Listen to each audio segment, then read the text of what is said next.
The story begins in a place near the mountains. The protagonist opens his eyes and asks where he is.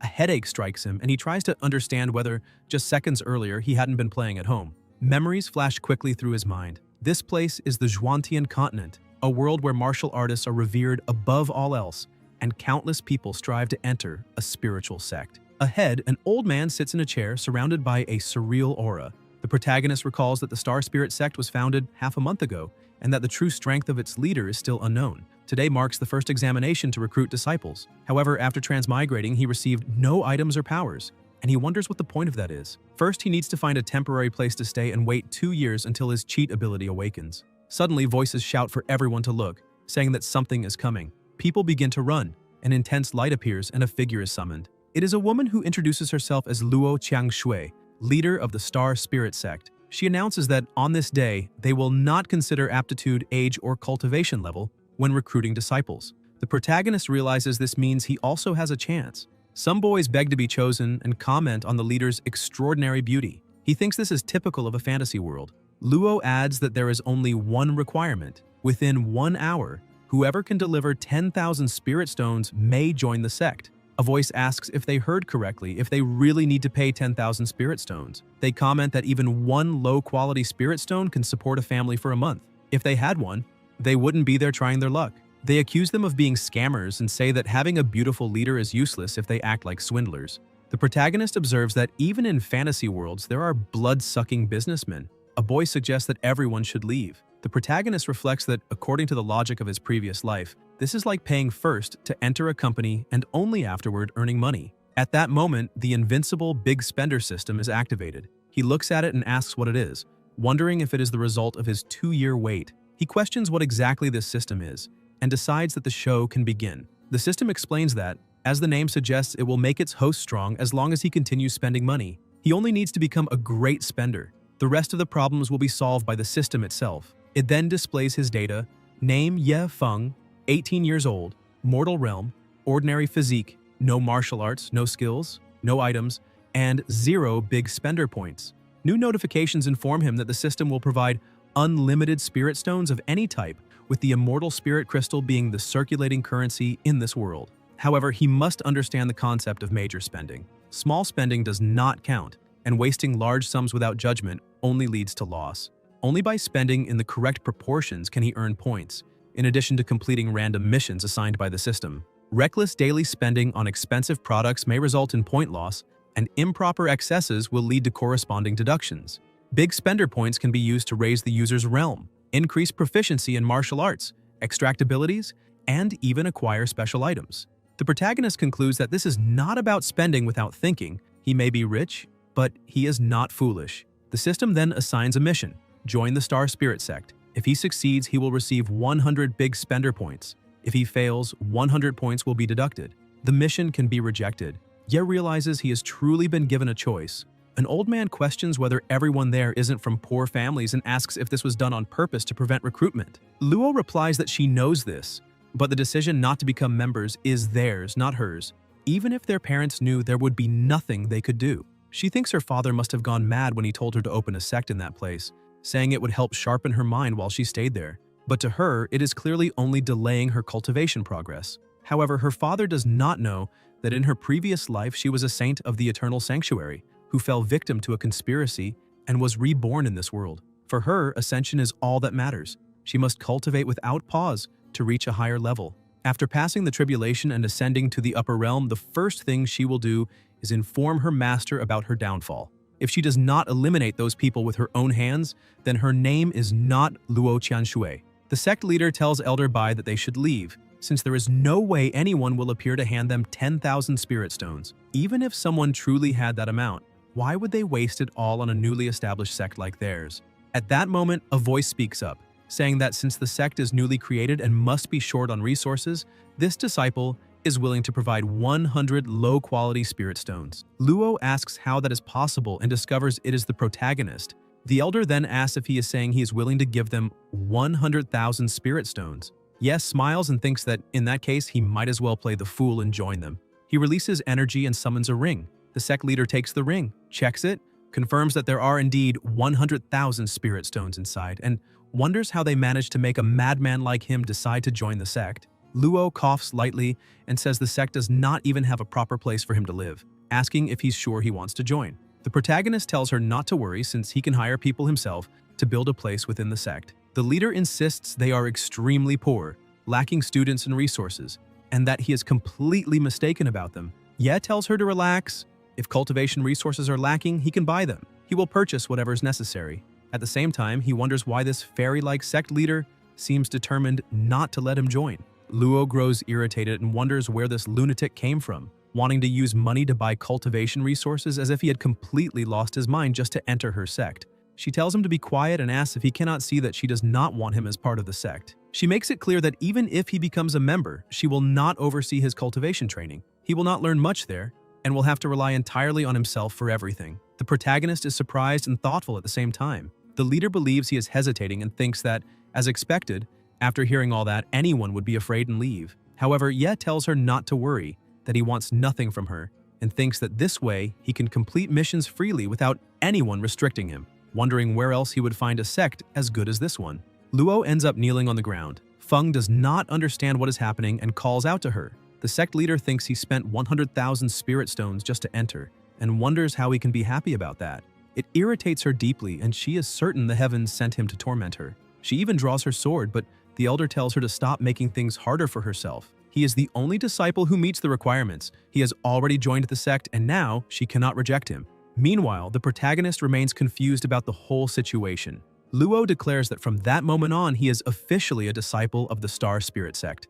The system congratulates him for completing the mission, informs him that he received 100 big spender points as a reward, and also congratulates him for spending 100 low-quality spirit stones, saying that during that event it was a reasonable amount to spend. Ye thinks that his spender points have finally begun increasing at an aggressive pace. Although he still does not know much about the specific uses of these points, he considers it better than nothing and wonders whether there are other missions available and what he should do if there are no high-spending missions. The system then notifies him about high-spending activities and tells him to look for a quick prompt, explaining that there is no direct link between the amount of resources consumed and high-spending points, as long as there is relevant activity during the spending. Feng comments that since he is the only disciple in the sect, that means he has become a direct disciple. Luo replies that it does not count because the sect does not accept direct disciples. She thinks that although she said she would not take care of disciples, she promised her father she would be responsible for their cultivation training in the future, but it seems he truly wants to be her direct disciple, and that is not going to happen. The protagonist then tells her to name the price because he is rich. The sect leader is surprised and wonders if he intends to buy the position of direct disciple as well. She says it is interesting and states that it is possible, as long as he hands over 100,000 high-quality spirit stones. If he can truly produce that amount, the sect will make an exception and accept him as a direct disciple. Ye shows surprise. A gust of wind sweeps through the area. Feng asks what she just said. Luo simply smiles and reflects that his confidence will surely disappear. After all, they are talking about 100,000 high-quality spirit stones. Not even a third-rate sect could gather such a fortune, so how could a mere mortal manage it? The protagonist asks if that is all. He then slips his hand inside his robe and says there are 500,000 high-quality spirit stones there, adding that the remaining 400,000 are a gift to her for accepting him as a direct disciple. He thinks he is truly a prodigy at wasting money and cannot miss the opportunity to obtain the title of direct disciple. The system congratulates him again for spending the appropriate amount and rewards him with 200 big spender points.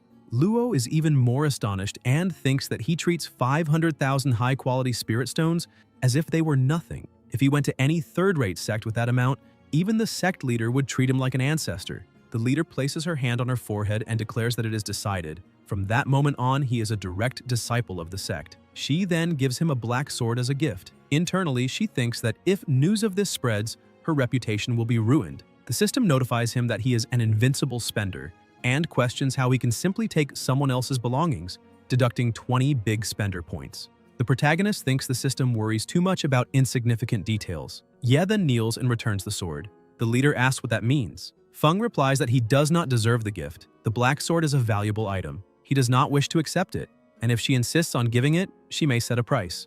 Luo takes back the sword and says that just because he is rich does not mean he can buy everything with money. If he cannot accept her goodwill, then forget it. She thinks that the profound black sword is a treasure, a 7th-class spiritual weapon, of the 7th rank and wonders if he truly has the courage to return it. The leader moves swiftly and the protagonist comments that she also refuses profit even when he offers money. The elder advises him not to keep talking since she can still hear him. Bai reflects on how a mere mortal can possess such an absurd amount of resources. He decides to let it go and thinks that the young woman's mind is like a pool of stagnant water. If she does not experience change, her cultivation will not advance and she will remain stuck at a bottleneck. The appearance of a rough stone like him may be something positive. The elder then says they should go, as he will personally escort him to the sect. Later, near the mountain, birds fly across the sky. The protagonist begins counting how many there are and finds it boring, wanting to ask the system what the points are truly for. Ye forms something like a nest above his head, attracting the birds closer. He wonders whether in this fantasy world there are spiritual roots, innate talents, and divine bodies, and what the true use of big spender points is. The system displays his status again and informs him that on the Zhuantian continent, cultivation is divided into 9 realms: Spirit Sea Realm, Spirit Gathering Realm, Spirit Fusion Realm, Foundation Establishment Realm, Soul Formation Realm, Palace Realm, Primordial Soul Realm, Void Realm, and Transcendence Tribulation Realm. Each realm has 9 layers. To advance each layer in the Spirit Sea Realm requires 10 big spender points. In the Spirit Gathering Realm, it requires 100 points per layer. In the Spirit Fusion Realm, it requires 1,000 points per layer.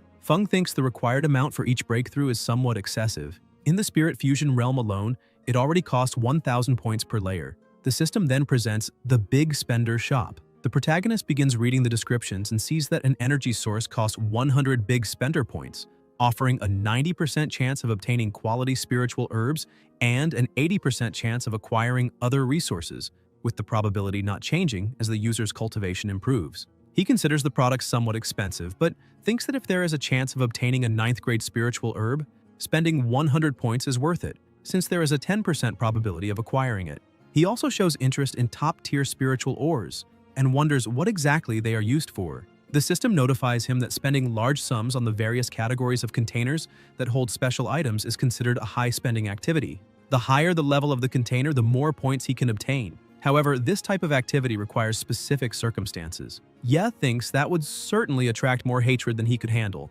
After all, he is just an ordinary man showing off in front of immortals. He concludes it is better to use some points directly and orders the system to use 90 points to raise his cultivation to the 9th layer of the Spirit Sea Realm. Suddenly, Feng begins releasing a surreal energy. The elder asks if the brat is trying to open his own Spirit Sea. The two are standing on a floating sword. Bai watches closely and wonders how this is possible. He is not merely opening a Spirit Sea. Where is such an enormous amount of spiritual energy coming from? It is enough energy to open several Spirit Seas. The size of the Spirit Sea he is forming is equivalent to that of 20 ordinary men combined. In all his life, he has never seen such a genius.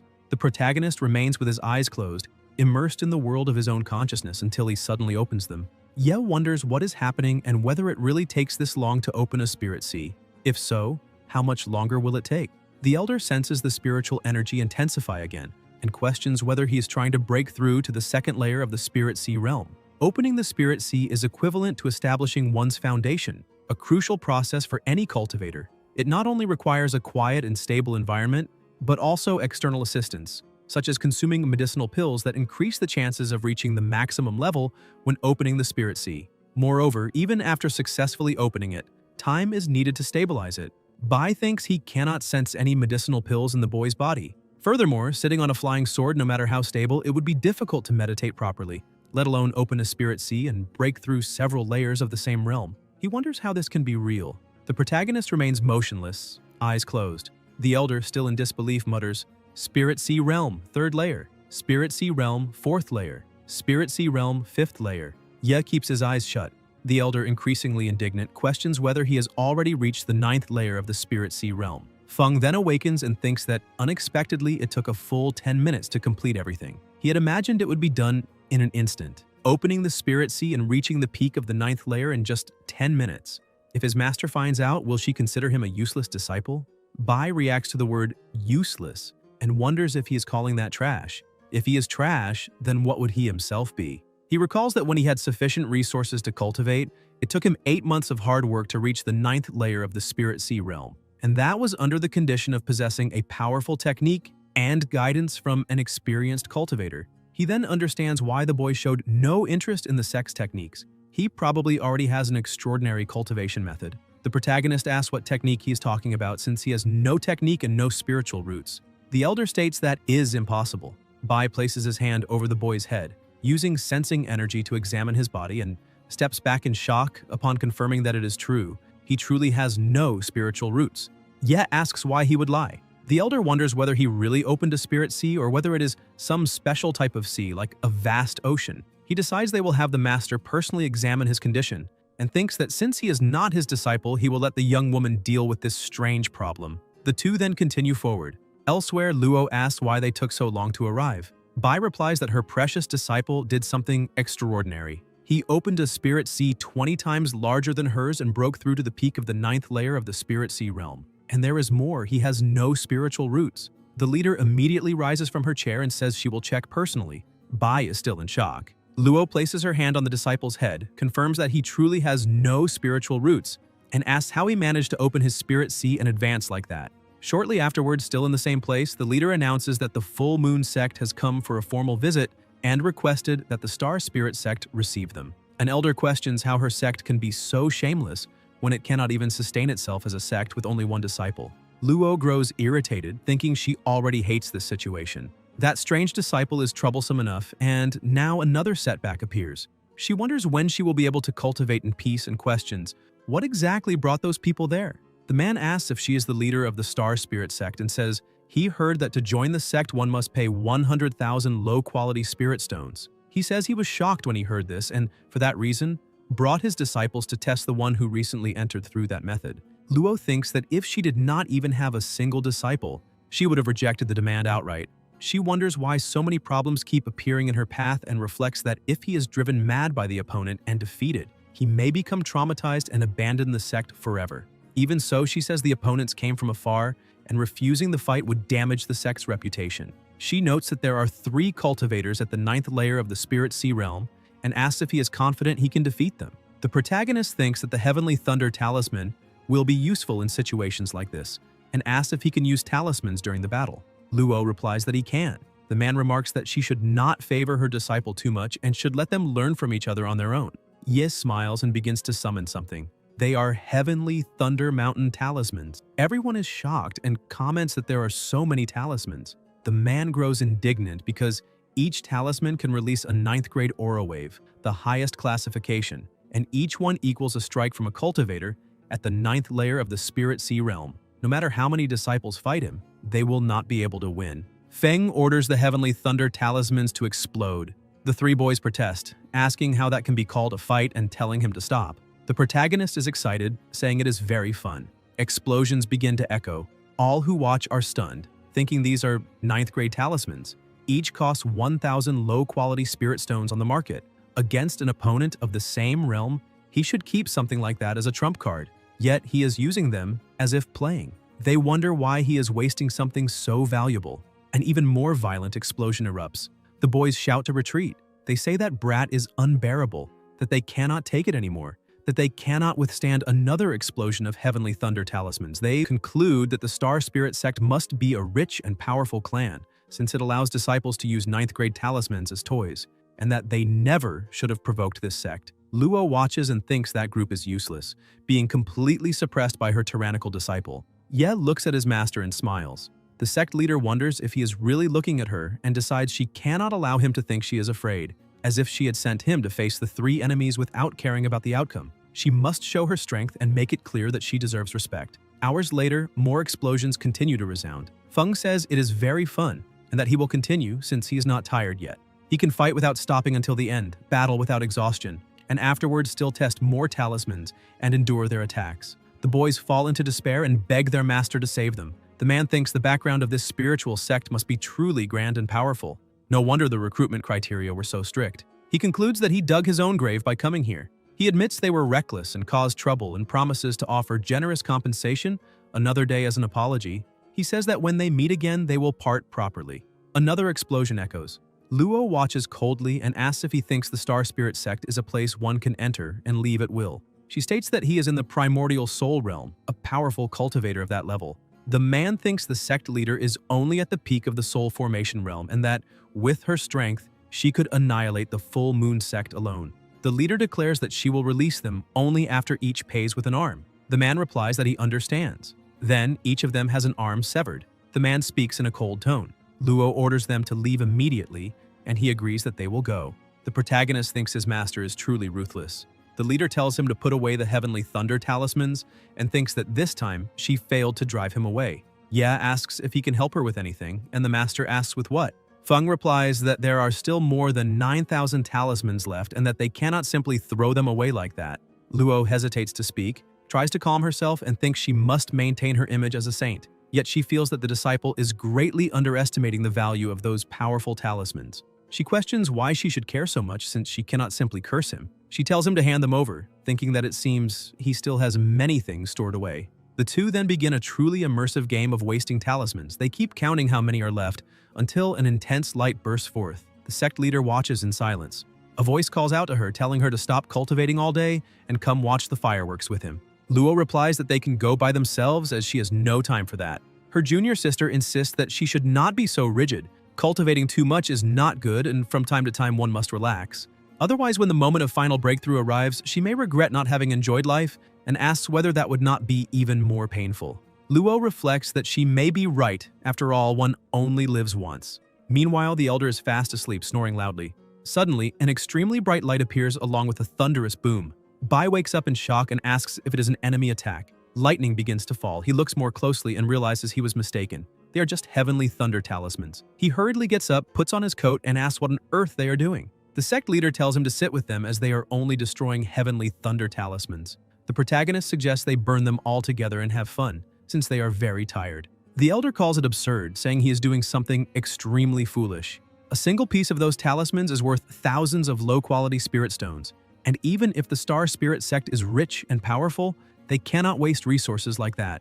He also scolds his lady, asking how she can act so recklessly. He says those stones are worth a great deal of money. Then Bai notices something different. The protagonist comments that he is already very old, makes too much noise while sleeping, and can use those 100,000 high-quality spirit stones to buy a tonic and strengthen himself. The elder asks if he is mocking this old man and declares that despite his age, he is still full of vigor. He asks when the youngsters will finish throwing everything away and orders them to hand over the remaining talismans to him. He quickly gathers the talismans scattered across the ground. The system congratulates the user for spending once again and informs him he will be rewarded with 100 spender points. Feng observes and thinks that this method really works. Next time, he can spend some spirit stones and ask the elder for help again. The next day, a massive crater marks the ground. Bai is exhausted and thinks he has lived too long, unable to believe the day has come when he became physically and mentally drained just from burning a few talismans. He says that in the future they should come to him if there are more problems. He's not that old yet and still has plenty of strength. The sect leader reflects that although the sect has only 3 people,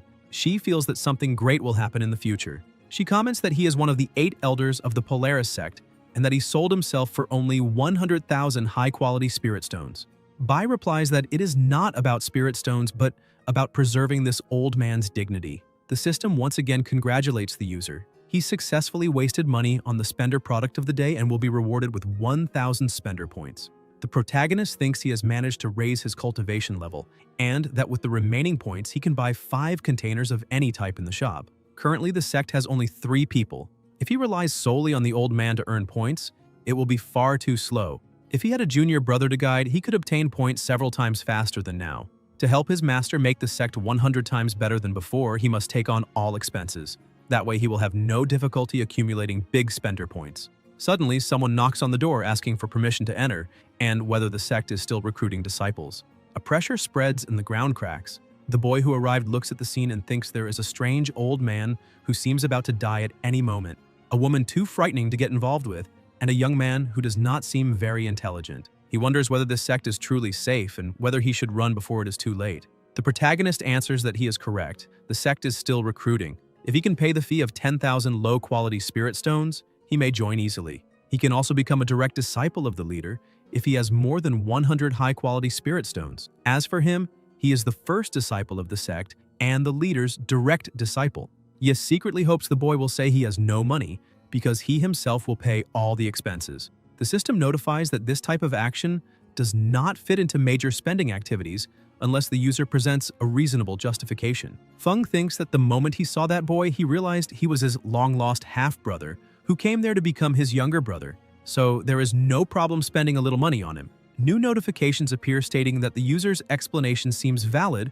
and that he should spend the appropriate amount of high-quality spirit stones on him. The boy comments that before climbing the mountain to get there, he heard people saying that the condition to enter the sect was somewhat strange, as they do not consider age, aptitude, or cultivation. He had doubts, but asks if it is really true that with 100,000 high-quality spirit stones, one can even buy the direct tutelage of the sect leader. The protagonist touches his shoulder and asks him not to leave yet and to think it over. The boy replies that he cannot, he is in a hurry. At that moment, a spirit manifests and suggests that he remain in that sect. When he finishes his own matters, he will look for him, and until then he should stay there so he can be at ease.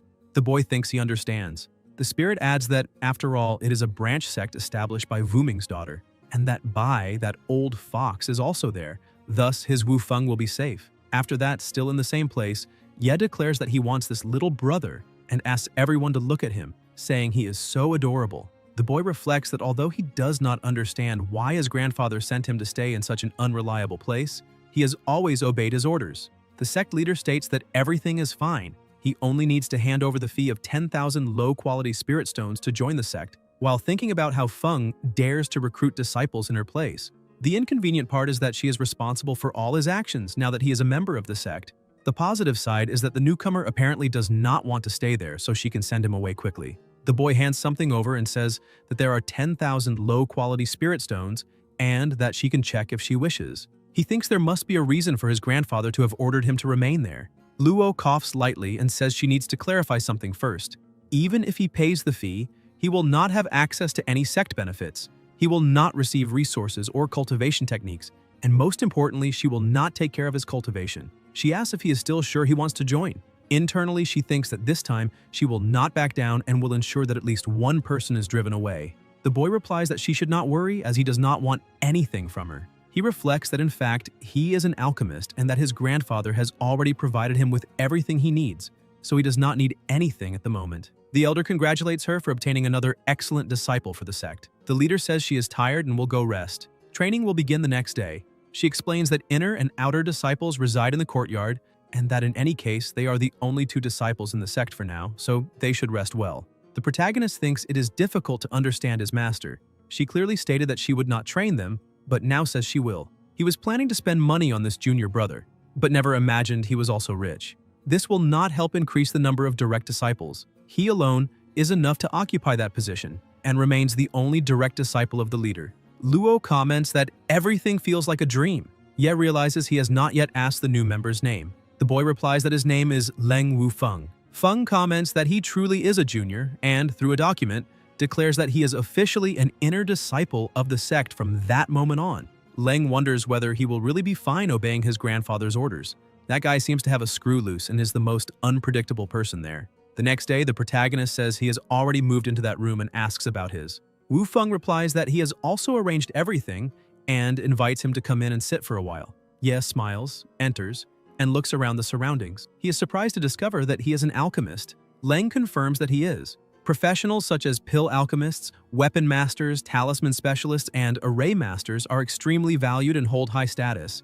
If he reveals his identity, most people will admire him, since even a simple medicinal pill, an ordinary talisman, or an artifact can determine someone's cultivation level and, consequently, their survival in the future. Many people have already asked him to prepare pills, but he has never accepted. Now that he has become a member of the sect and met his senior brother by chance, he will certainly ask him to produce pills, and then he will be satisfied seeing his reaction. Moreover, if he tells his senior brother that he is actually a specialist who has reached the 9th layer of the spiritual fusion realm, the maximum level, he fears he might shock him to the point of collapse. Feng remains standing still, merely observing the surroundings. Wufeng asks what is wrong with his reaction and why he seems so uninterested. He questions whether he should not be more surprised and praise him non-stop, yet he only received a dull response. The protagonist then asks if he knows which third-grade spiritual herb is the most valuable. Leng replies that ghost bamboo grass, snow spirit flower, purple thunderfruit, and fantasy mushroom are among the rarely found herbs and are valuable even to 9th-grade pill alchemists.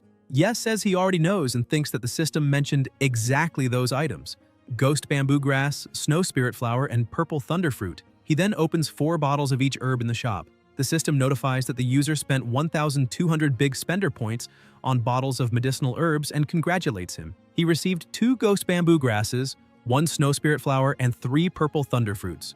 Lang comments that he is not a pill alchemist and that even knowing the names, he probably would not understand their value. He asks him not to misunderstand as he is not mocking him. As an alchemist himself, he has only seen illustrations of those herbs and has never encountered them in person. Feng says he must be thirsty after working all day and that he will fetch him a glass of water. The protagonist runs out quickly. Wu Feng thinks that although this senior brother seems a bit strange, he still shows consideration. Later, he intends to prepare some pills to help him cultivate. He notices that he returned quickly. Ye comes back with a tray and a soup. Leng looks with a strange expression and asks about the ghost bamboo grass, the snow spirit flower, and the purple thunder fruit. He grabs the herbs and turns around. Feng, not understanding, asks what he is doing. Leng thinks that such precious and rare spiritual herbs were mixed like that in water. He never imagined seeing items so hard to find across the entire continent. He begins to say that those herbs are actually extremely valuable, but notices they disappeared from his hand. The protagonist explains that he heard that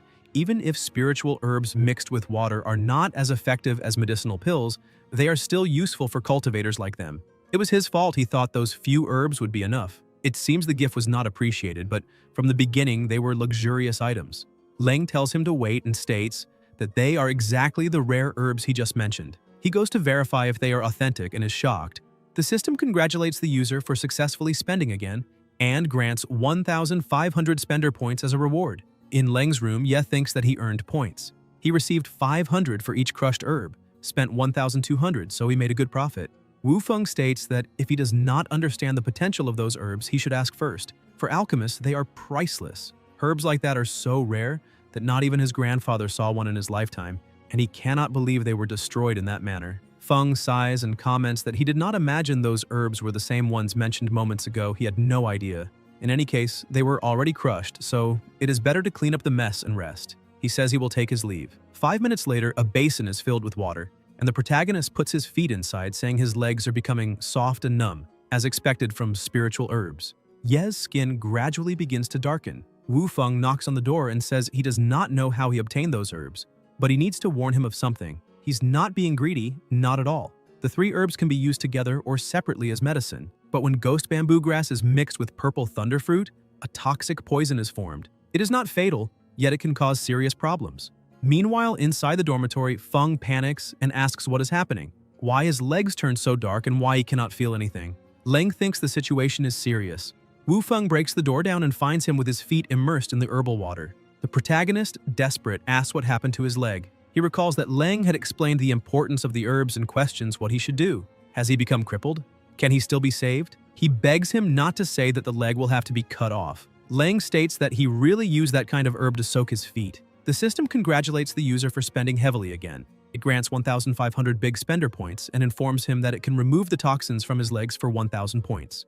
Ye feels tempted and thinks that those herbs were not only for showing off. With so many accumulated points, he wanted to experience a luxurious life for the first time and enjoy the medicinal effects of those rare herbs. But everything turned out differently than expected. Wu Feng says he came to warn him that if ghost bamboo grass is mixed with purple thunder fruit, the combination becomes highly poisonous. Ye thinks about using 1,000 spender points to remove the toxins from his legs. Feng looks down and realizes they are no longer dark. Leng is extremely shocked and wonders how that is possible, since this kind of poison should be very difficult to eliminate from the body. He then asks why he is soaking his legs again. The protagonist thinks it is great to soak them once more, and that it does not matter if it is highly toxic, because he can use points to heal himself. After all, it is relaxing, and besides, if someone gets poisoned, he can spend points to cure that person as well. He says the basin is big enough for 2 people and asks how about soaking their feet together. He assures him the feeling will be wonderful, like being in 7th heaven, and that they do not need to worry about toxins because he will take care of it.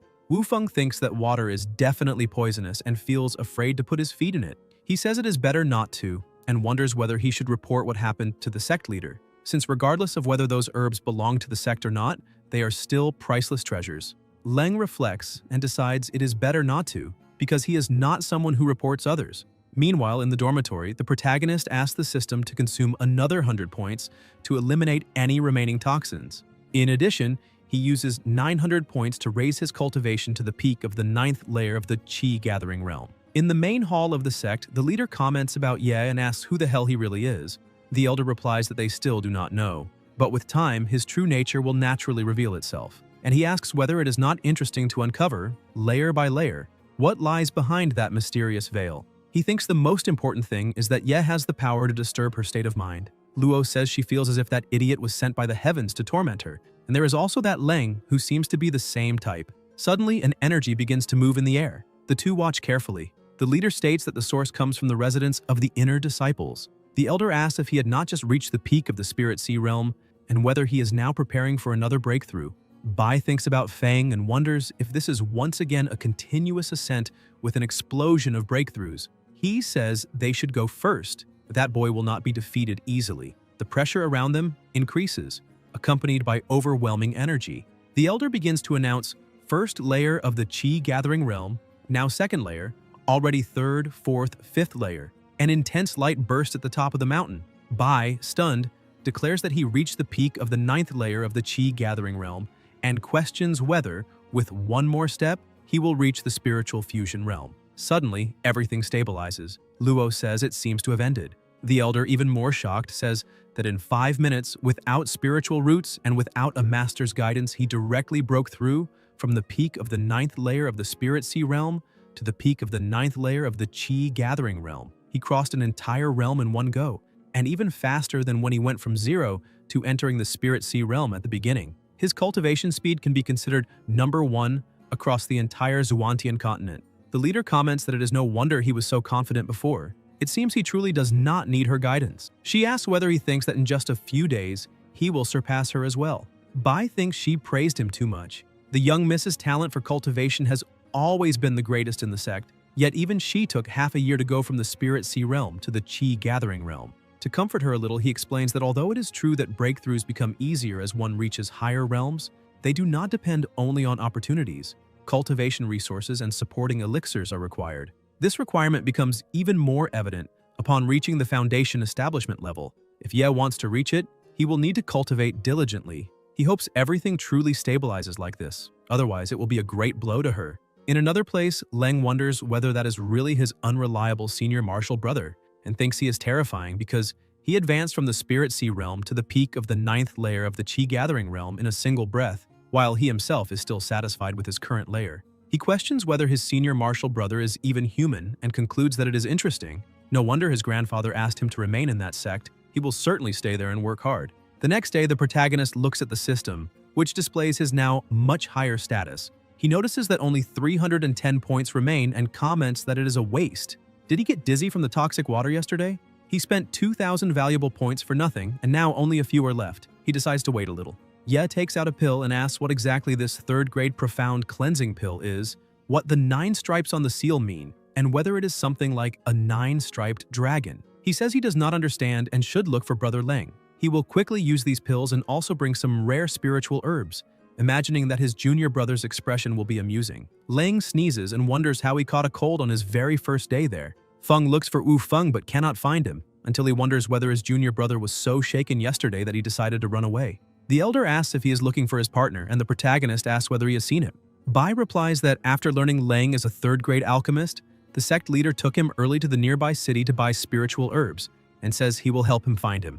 A bird approaches and lands on his head. Feng reflects that he did not expect the city to be so far away. It is 5 hours by flight, and he wonders whether he should ask Elder Bai about other uses of those herbs. He asks if he has heard of ghost bamboo spirit grass, white soulflower, and purple thunderfruit.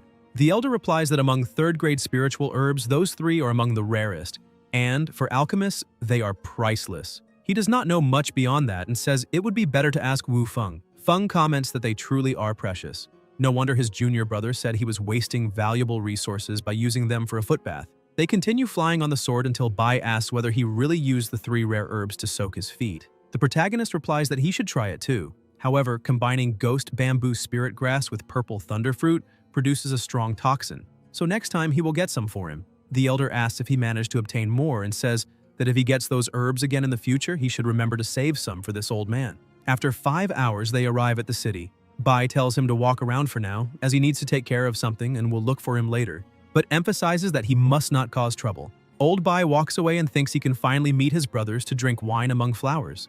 Feng looks around and wonders what the Sea-High Pavilion is. Qingshan Smitty seems like a good place to forge weapons, and Wangchun Tower, with so many women outside, must be an entertainment venue. The protagonist walks through the city and asks about the Tianyu auction house. He reflects that the system always says he spends too much. But if the sect members are not around to protect him, what will he do if he faces danger? He fears he might be doomed. The system notifies him that it provides a legion of divine guardians.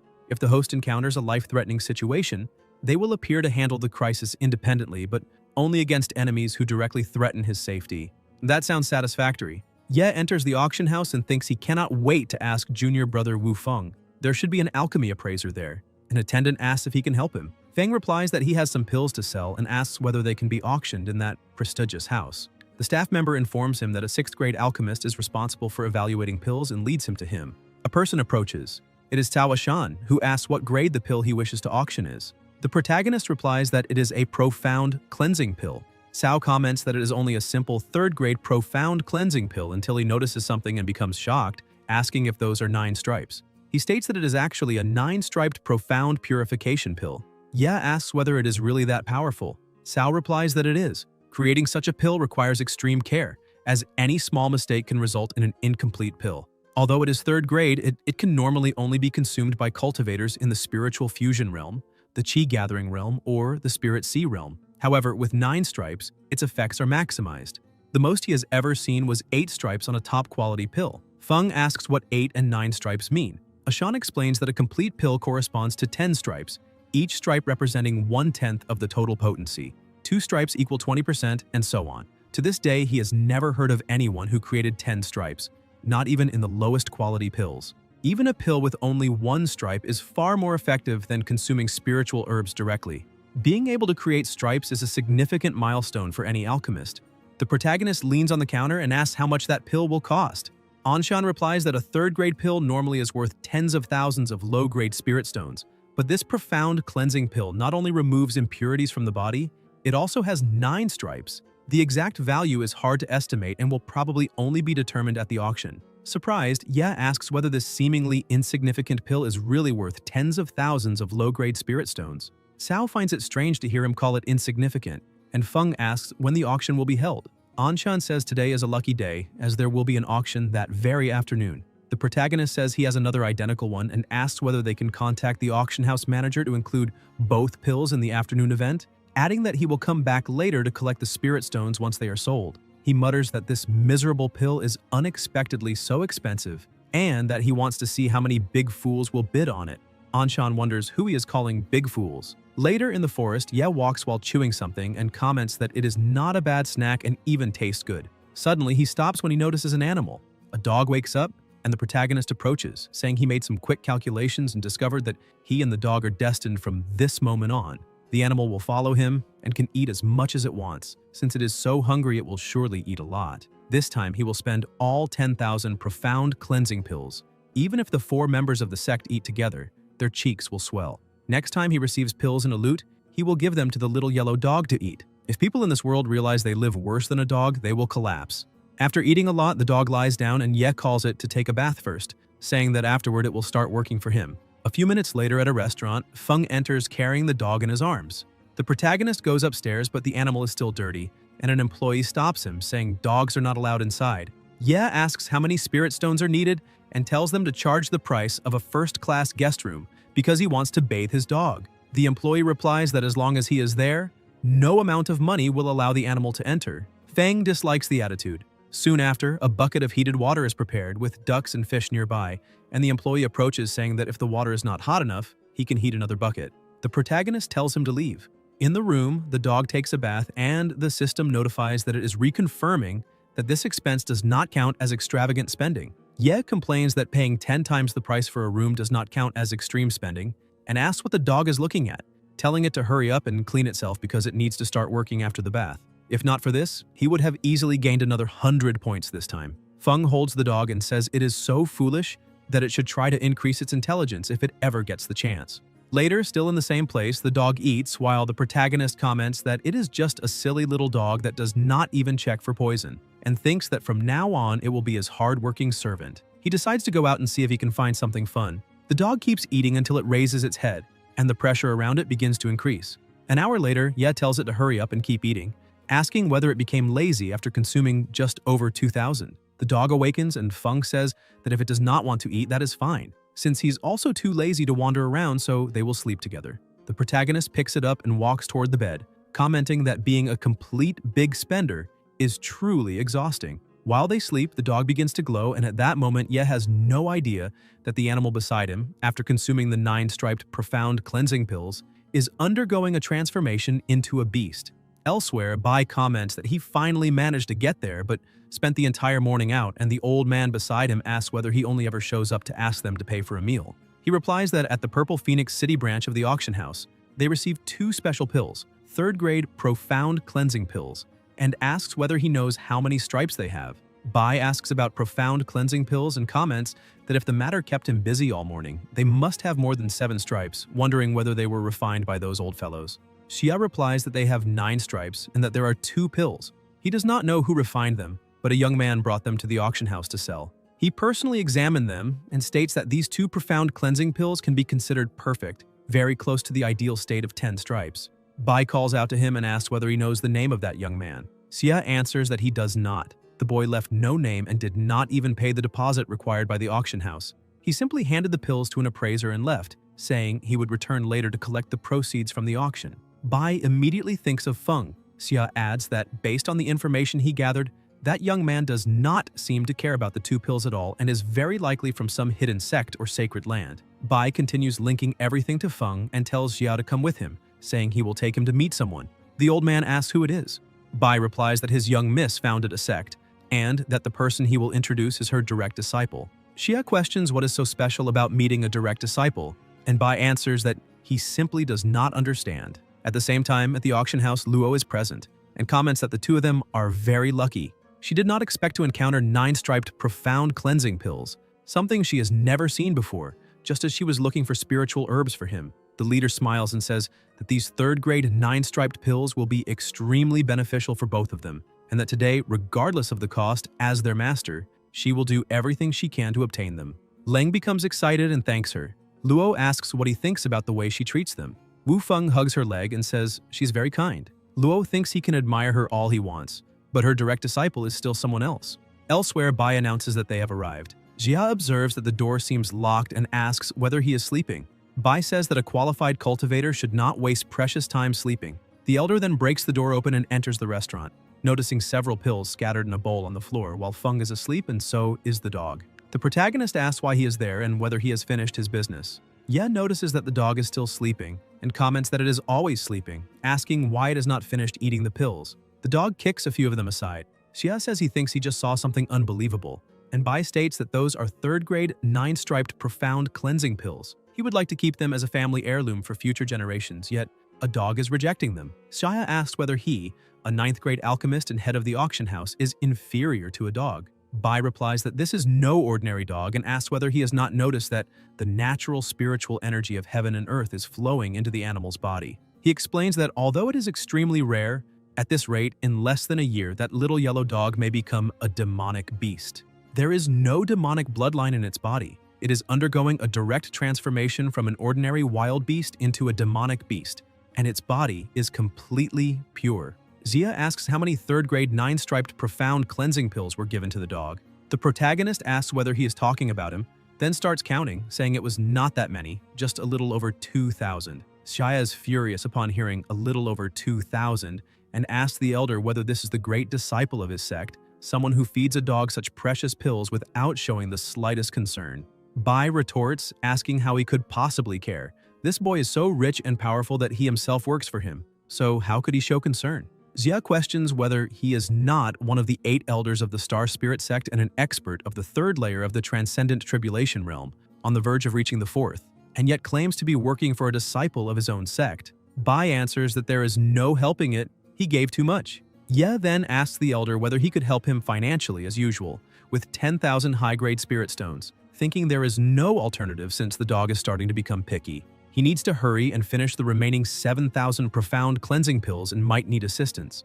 Bai asks whether he is trying to make him help eat the pills and wants to know how many are left. Feng replies that there are still more than 7,000 remaining and that they must be consumed before that night, asking whether he has any problem with his teeth. The elder says he is not old yet and that his teeth are perfectly fine. Xia observes and wonders if he agreed that easily and whether he might be wearing dentures.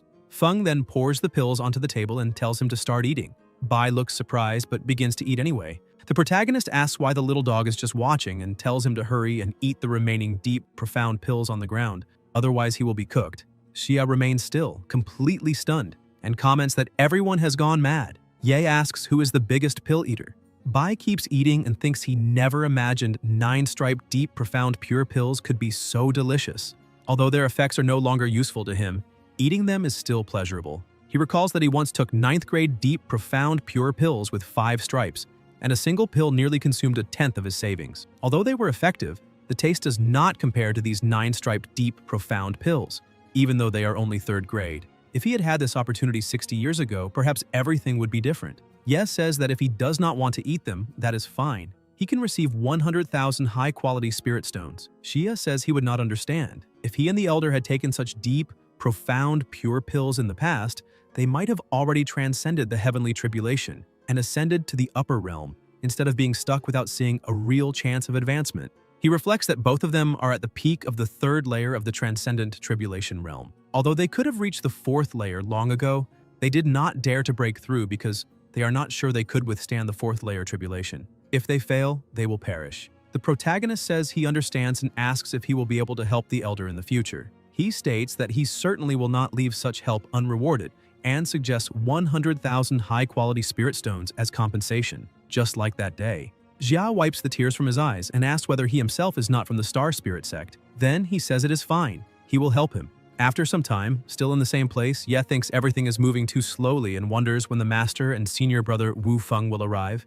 The elder asks whether those 2 deep, profound, pure pills also belong to them and thinks his cheeks are hurting. Perhaps it is better to eat more slowly. Ye confirms that yes, those 2 pills are also theirs. He says these miserable pills can be sold for tens of thousands of low-grade spirit stones and that he only wanted to see who would be the scapegoat. Xia thinks that selling them for 1 million low-grade spirit stones would not be expensive and wonders if he put them in the auction house just to find a scapegoat. The sect leader approaches and says she sensed their presence. They are in the 3rd room on the east side of the 2nd floor.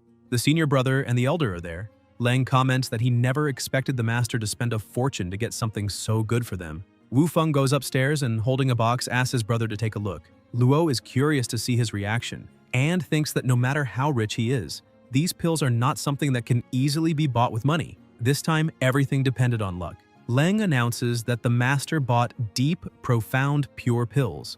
The leader asks why he is not going in. Wu Feng hesitates to speak and only points with his finger, seeing everyone there eating pills. When Luo observes the scene, the box falls from her hands. Her excitement shatters. It is her darkest moment. Everyone is surprised to see her there, and Xia murmurs something about the scapegoat. Luo says that in the end, everything was ruined. The miserable pills that her disciple casually placed in the auction house were the ones fought over by countless bidders in a fierce struggle. She believed those pills would change the course of the situation, but in the end, they were only the scapegoat created by Feng. She asks if he thinks she is ridiculous. The elder replies that it was for their own good. Lang calls his brother and asks if he can eat those deep, profound, pure pills.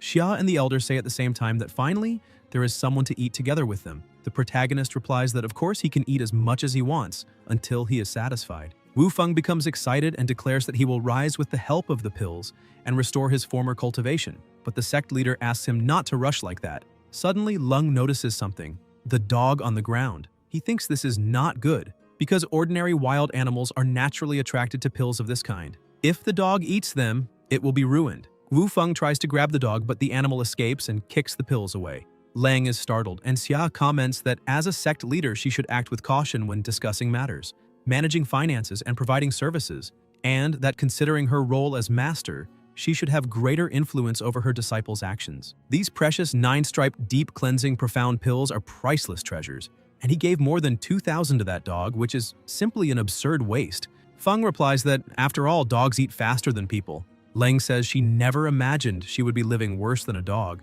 The protagonist tells everyone to quickly finish the deep, cleansing, profound pills. The sect leader wonders how she ended up with a disciple like him. An hour later, everyone is lying on the floor, completely full, saying they cannot eat anymore. Ye observes that there are still not enough people, since more than 2,000 pills remain. Feng has an idea, but Luo says he cannot force her to eat. The protagonist insists that she finish them, since a little over 2,000 are left.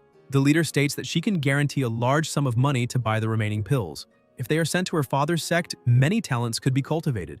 Ye replies that it is not that he does not want to sell them. The problem is that he cannot because all these pills were given by the system, and if he sells the leftovers, he will certainly lose points for not wasting them. Luo says she will pay 10 times the price.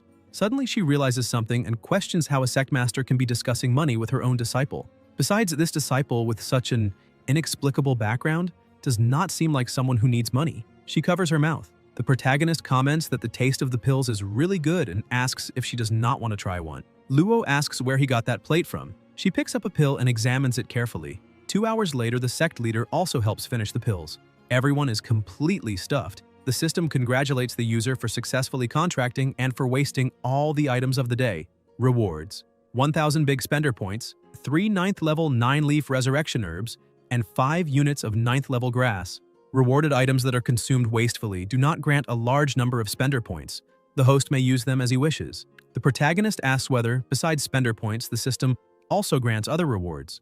Luo sighs and asks whether, as sect master, he thinks what she is doing is interesting. She says there is no need for cultivation guidance or resources, and on top of that, she ends up earning extra money from her own disciple. The elder comments that he also suspects Ye is less a disciple and more the sect's god of wealth, although an excessively extravagant one. The protagonist asks whether they have heard of the resurrection herb. The leader sighs and says, here he goes again. Xia asks if he is referring to the 9-leaf resurrection herb and says he knows it very well. The elder says it is a legendary spiritual herb. Xia explains that the 9-leaf resurrection herb, commonly called the resurrection herb, is a plant whose individual leaves each possess the effect of an ordinary resurrection herb. All the more so, the 9-leaf one, which is extremely rare. He has never even seen a single leaf resurrection herb in person. These herbs are the most crucial ingredient for refining the resurrection life-saving pill, and there is no substitute.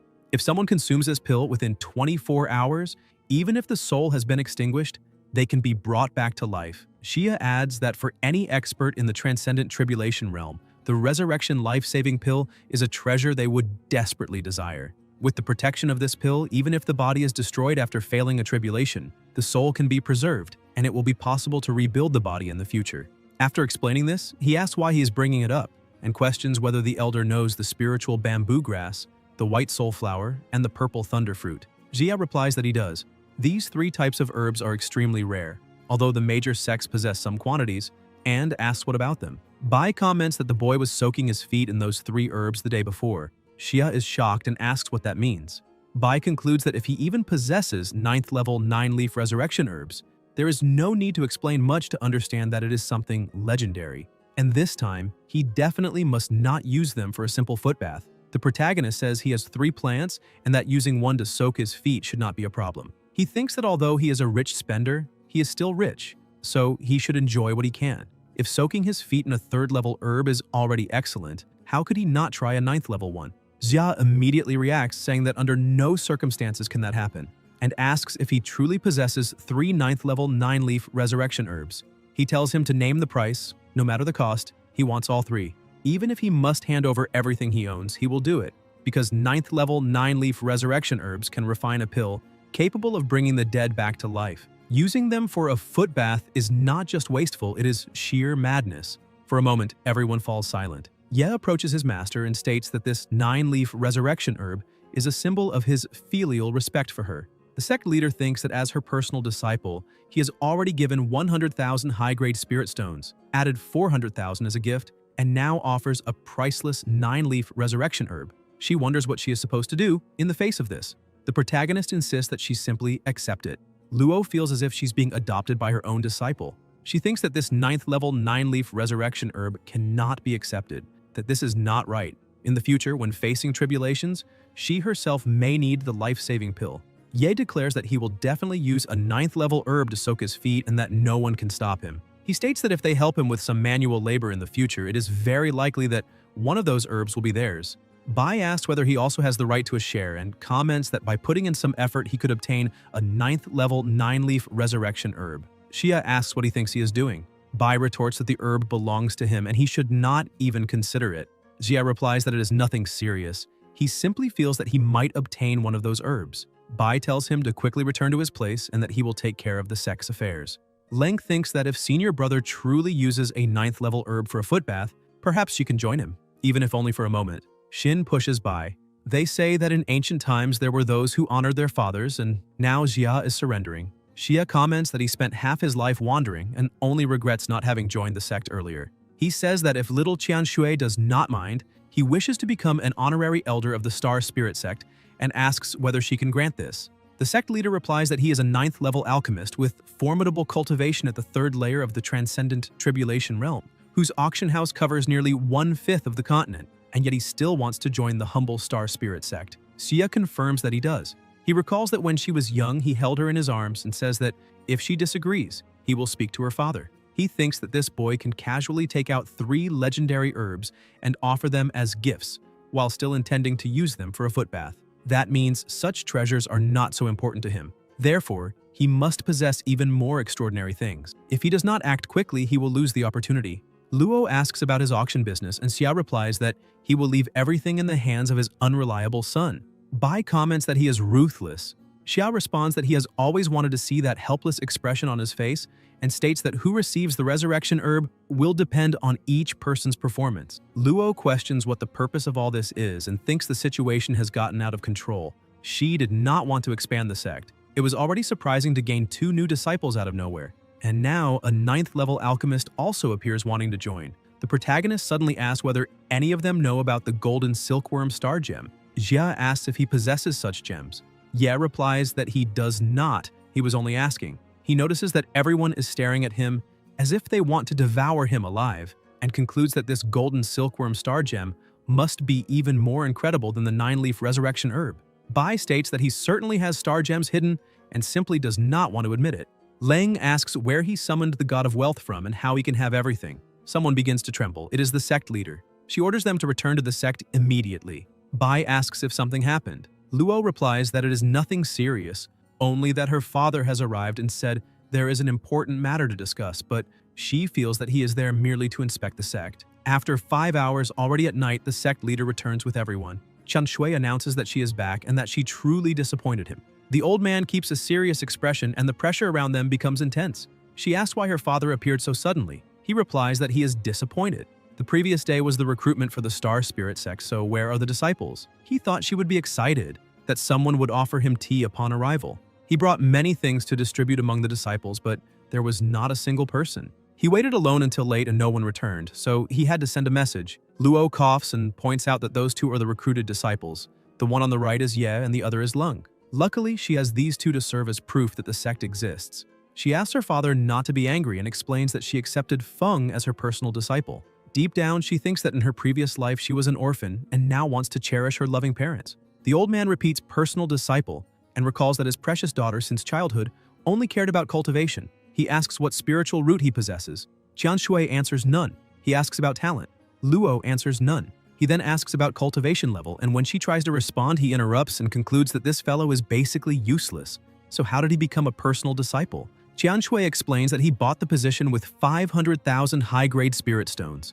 The protagonist confirms it. The old man repeats that he bought the position and states that even as a flawed sect master, one should not accept a direct disciple lightly. He says he does not remember teaching her that way and that if she lacked money, she could have asked him. Luo tries to explain, but Xia interrupts, saying Feng must be tired from standing and can sit down to rest. Bai reacts, asking if he has gone mad acting like this in front of the master, and comments that the weather is getting colder. They cannot let Ye catch a cold. Both begin flattering Feng. The old man observes the scene and asks whether Bai is still an elder of the Star Peak sect and how Xia, an old man like him, ended up in his daughter's sect. A few minutes later, he asks if it is true that a dog ate more than 2,000 9-striped deep cleansing pills and even received a legendary 9-leaf resurrection herb. He declares that this is not a personal disciple, but the very god of wealth himself. Not only the Star Spirit sect, but the entire Star Peak sect would treat him like an ancestor. Bai tries to say they suspect Feng is something extraordinary,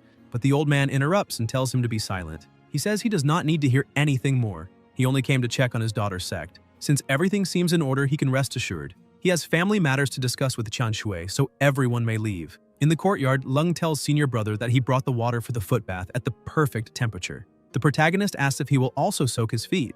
Wu Feng replies that he will do so after he finishes. Ye says that is fine and asks whether he considers him that stingy. He tells him to get another basin. They will divide the 9th level resurrection herb, half for each. Lang thanks him. On the roof, the elder and the old man watch. Bai comments that Feng is truly impressive. He is really soaking his feet in a 9-leaf resurrection herb. Xia says his heart is bleeding. The next day, the protagonist comments that it is another beautiful day. Truly worthy of its name, the 9-leaf resurrection herb revitalized his spirit and energy with just a simple foot bath. He acknowledges that the herb is remarkable.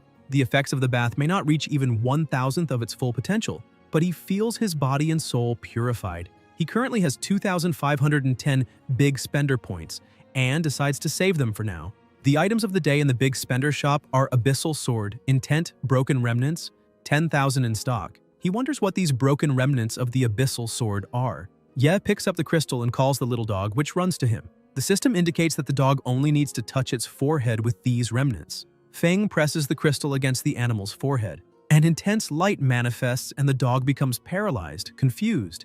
The protagonist questions whether the system is playing a joke on him, because after using the broken remnants on the Abyssal Sword Intent, apparently nothing has changed. Ye asks what happens if he does not use big spender items in a wasteful way, and whether he can use them normally. He thinks that although it sounds absurd, after reading so many fantasy novels, it is obvious that the broken remnants of the Abyssal Sword Intent are an extremely rare and precious item. The system then notifies him that a significant amount of big spender points will be deducted. Feng questions what significant means and concludes that he cannot use it freely. If he asks others to secretly accumulate it, it might cause trouble. He picks up the dog and goes inside. In another place, the old man asks his daughter whether she has considered sending the 2 children to the Heavenly Tao battlefield for training. Luo asks about the Heavenly Tao battlefield and admits that she truly cannot guide them much. The old man says he is not worried about the 2 disciples but fears that he might suffer some accident. He says he will send some inner disciples to participate in the Heavenly Tao battlefield with them and asks why she is so confident about Feng. Although he possesses treasures coveted even by powerful cultivators,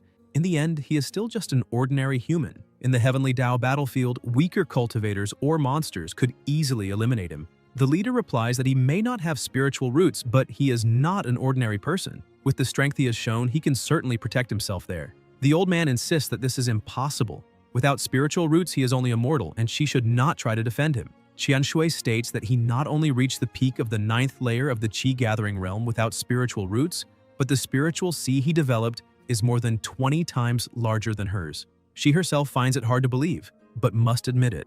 The old man declares that this is even more impossible. When she developed her own spiritual sea, she broke the record of the Star Peak sect and even alarmed the Grand Ancestor. How could an ordinary person create a spiritual sea more than 20 times larger than hers? That is pure fantasy. At that moment, an explosion echoes. Everyone turns alert. A voice resounds about the road to hell and the soul-crossing bridge, saying the sword has not yet been unsheathed and that the person should go first. Elsewhere, someone asks if they have arrived at the place. The leader confirms and asks where Lang is. Bai replies that he retreated. The sword intent there is far too terrifying. Wu Feng could not withstand it, so only the 2 of them remain. The old man says he will lead and that they must protect them. They ask if this is the place and notice there are no traces of anyone else. Bai comments that perhaps Feng has done something again. The leader points out that he is right over there. Everyone looks in surprise and sees Ye playing with the dog. The old man declares that this is the first time he realizes that the one emitting those terrifying remnants of the Abyssal Sword Intent was actually the dog itself. Xia says that a dog comprehending those incredibly difficult fragments of Abyssal Sword Intent is unbelievable. If he had not seen it with his own eyes, he would never have believed it. The protagonist asks why everyone is there. The leader asks whether the dog comprehended the sword intent. Ye replies that he does not know how it happened. It is so foolish. How could it comprehend something like that? He says he had some broken remnants of Abyssal Sword Intent and simply let it use them. Everyone repeats, broken remnants of Abyssal Sword Intent. Feng notices that the master and the elder are staring at him with eyes full of resentment. Luo explains that the fragments of the Abyssal Sword represent an extremely powerful form of sword intent. Even in the Heavenly Tao battlefield, obtaining them is not easy and depends entirely on luck. Yet he truly used them in that manner. Even as a spender, there should be some limit. The protagonist asks what the Heavenly Tao battlefield is. The leader replies that since the topic has come up, it does not hurt to explain. She was planning to send him there for training. The Xuantian continent is only one among countless lower realms. All dimensions of the lower realms can access the Heavenly Tao battlefield, and according to their strength, they will enter different areas. No one knows how the Heavenly Tao battlefield came into existence, but it is filled with abundant cultivation resources, opportunities, legacies, and treasures. However, besides the danger posed by other beings from lower planes, one must also be cautious of the formidable local beasts.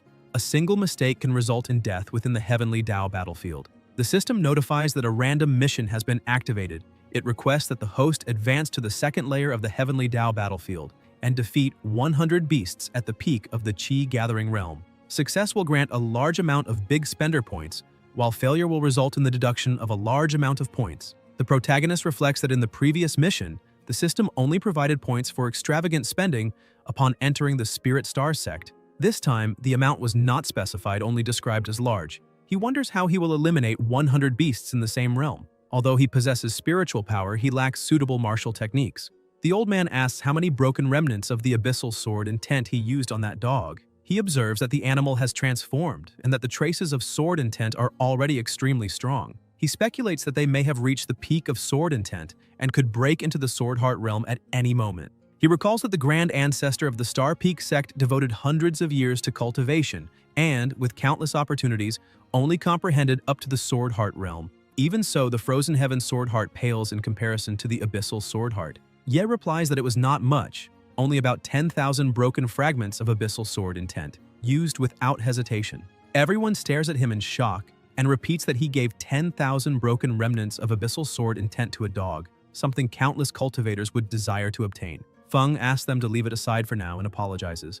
He thinks he was bold to try again and is glad he did not ask them for help. Otherwise, it would have caused an even bigger problem. Luo tells them to take him away quickly, or she fears she will lose control and slap that disciple who only knows how to waste things to ruin. The old man declares that once the training ends, he will send him back as quickly as possible, because he also fears he will not be able to restrain himself. The protagonist asks where they are going. The old man explains that the Spirit Star sect was only established so that Qian Shui could cultivate her state of mind. The true sect is the Star Peak sect. Now they will go there, and when the time comes, he can accompany the senior brothers to the Heavenly Tao battlefield. It will be better to have company. Ye asks whether the Star Peak sect is strong and what realm he is in. He questions whether the sect does not even have a convenient transport beast, whether it is too poor and needs support, whether the senior brothers and sisters are nearly starving, and whether he should provide spiritual stones to them. The old man becomes irritated and tells him to shut up, stating that the sect is already prosperous enough. In another place, someone asks for 2 single rooms.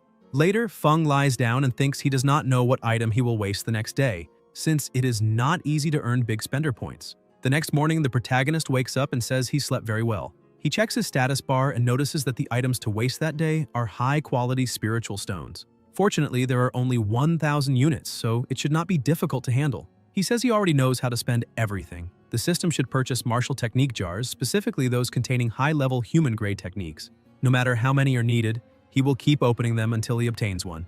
He reflects that, like the spiritual herb jars, the martial technique jars should have about a 90% chance of granting low-level human-grade techniques and about 80% for mid-level techniques of the same grade. The system notifies that 100 big spender points have been consumed and congratulates him for obtaining the high-level human-grade martial technique, Fire Dragon Fist. The protagonist thinks he succeeded on the first attempt after spending 100 points and considers himself very lucky. Then the system informs him that the technique requires Fire Attribute Spiritual Qi to be executed. Yes states that he does not possess Fire Attribute Spiritual Roots and asks where he will obtain Fire Attribute Spiritual Qi. The system instructs him to try converting his spiritual Qi. Lights appear around his hands. Feng realizes that even without spiritual roots, he can convert the pure spiritual power within his body into different attributes of spiritual Qi. Thus, he can attempt the Fire Dragon Fist. A voice tells him to get up slowly for breakfast because afterward they need to continue the journey. And the protagonist thinks that maybe later he will try the Fire Dragon Fist. Half an hour later, the old man reminds him that he had said the day before that they needed to hit the road early that day, yet they still ate breakfast slowly. Ye replies that eating slowly is good for the body and mental health. The old man stares at him and asks what he is doing, whether he is pouring heaven's blessing into a bag of profit. Feng keeps pouring the crystals. The old man, already quite irritated, says that although he does not know how many spiritual stones and treasures he possesses, he cannot waste them like that, because when one day he has nothing left, even if he awakens to reality, it will be too late, and asks whether he understands. The protagonist asks if he knows what the most painful thing in life is and says that each person has their own life, so the most painful thing for each is different. For sword fanatics who follow the path of the sword, the greatest pain is failing to comprehend the true essence of the sword before losing their life. For alchemists who follow the path of pills, it is failing to refine an unparalleled elixir worthy of leaving a legacy before death. For formation masters who follow the path of formations, it is failing to create the supreme formation they envisioned before dying. As for him, the most painful thing is to die while still having money. The old man calls him a spendthrift brat and says he wants to see how long he can keep throwing things away. They arrive at the Star Peak sect and Ye thinks he has finally finished playing around because his hands are almost numb. He comments that the so-called Spirit Star sect is nothing more than a small hill and cannot compare. The old man calls Steward Song and says that the child is his personal disciple, explaining that in a few days, the other senior disciples will go to the heavenly Dao battlefield. So Feng must behave well these days because they will depart in 3 days. The protagonist tells Steward Song that he will trouble him for a few days, and the steward replies that there is no need for formalities. Ye notices something and asks what is happening there. Song explains that today is the day when outer and inner disciples compete against each other, and that he can go join the fun. The system then notifies that a random task has been issued. The host must become the champion and defeat 100 opponents of the same realm. Success will earn 500 big spender points, and failure will deduct 500 points. Feng does not hear anything the master is saying, fixates on the 500 points, and thinks that since he is short on big spender points, he will give it a try. In the arena, the protagonist enters and people look at him, asking who he is.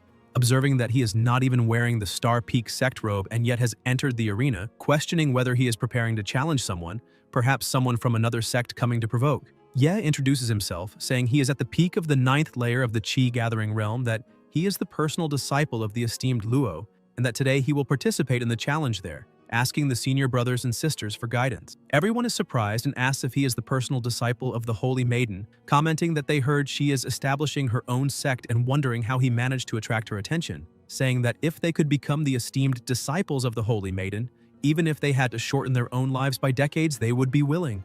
At that moment, someone steps forward and says he will accept the challenge. It is Meng Yang. People comment that he joined the sect less than 3 years ago, yet his cultivation has already reached the peak of the 9th layer of the Qi gathering realm, and that the mid-level earth-grade cultivation technique he practices surpasses low-level earth-grade martial techniques. So it seems a great spectacle is about to begin, because everyone is curious about the strength of Senior Luo's great disciple.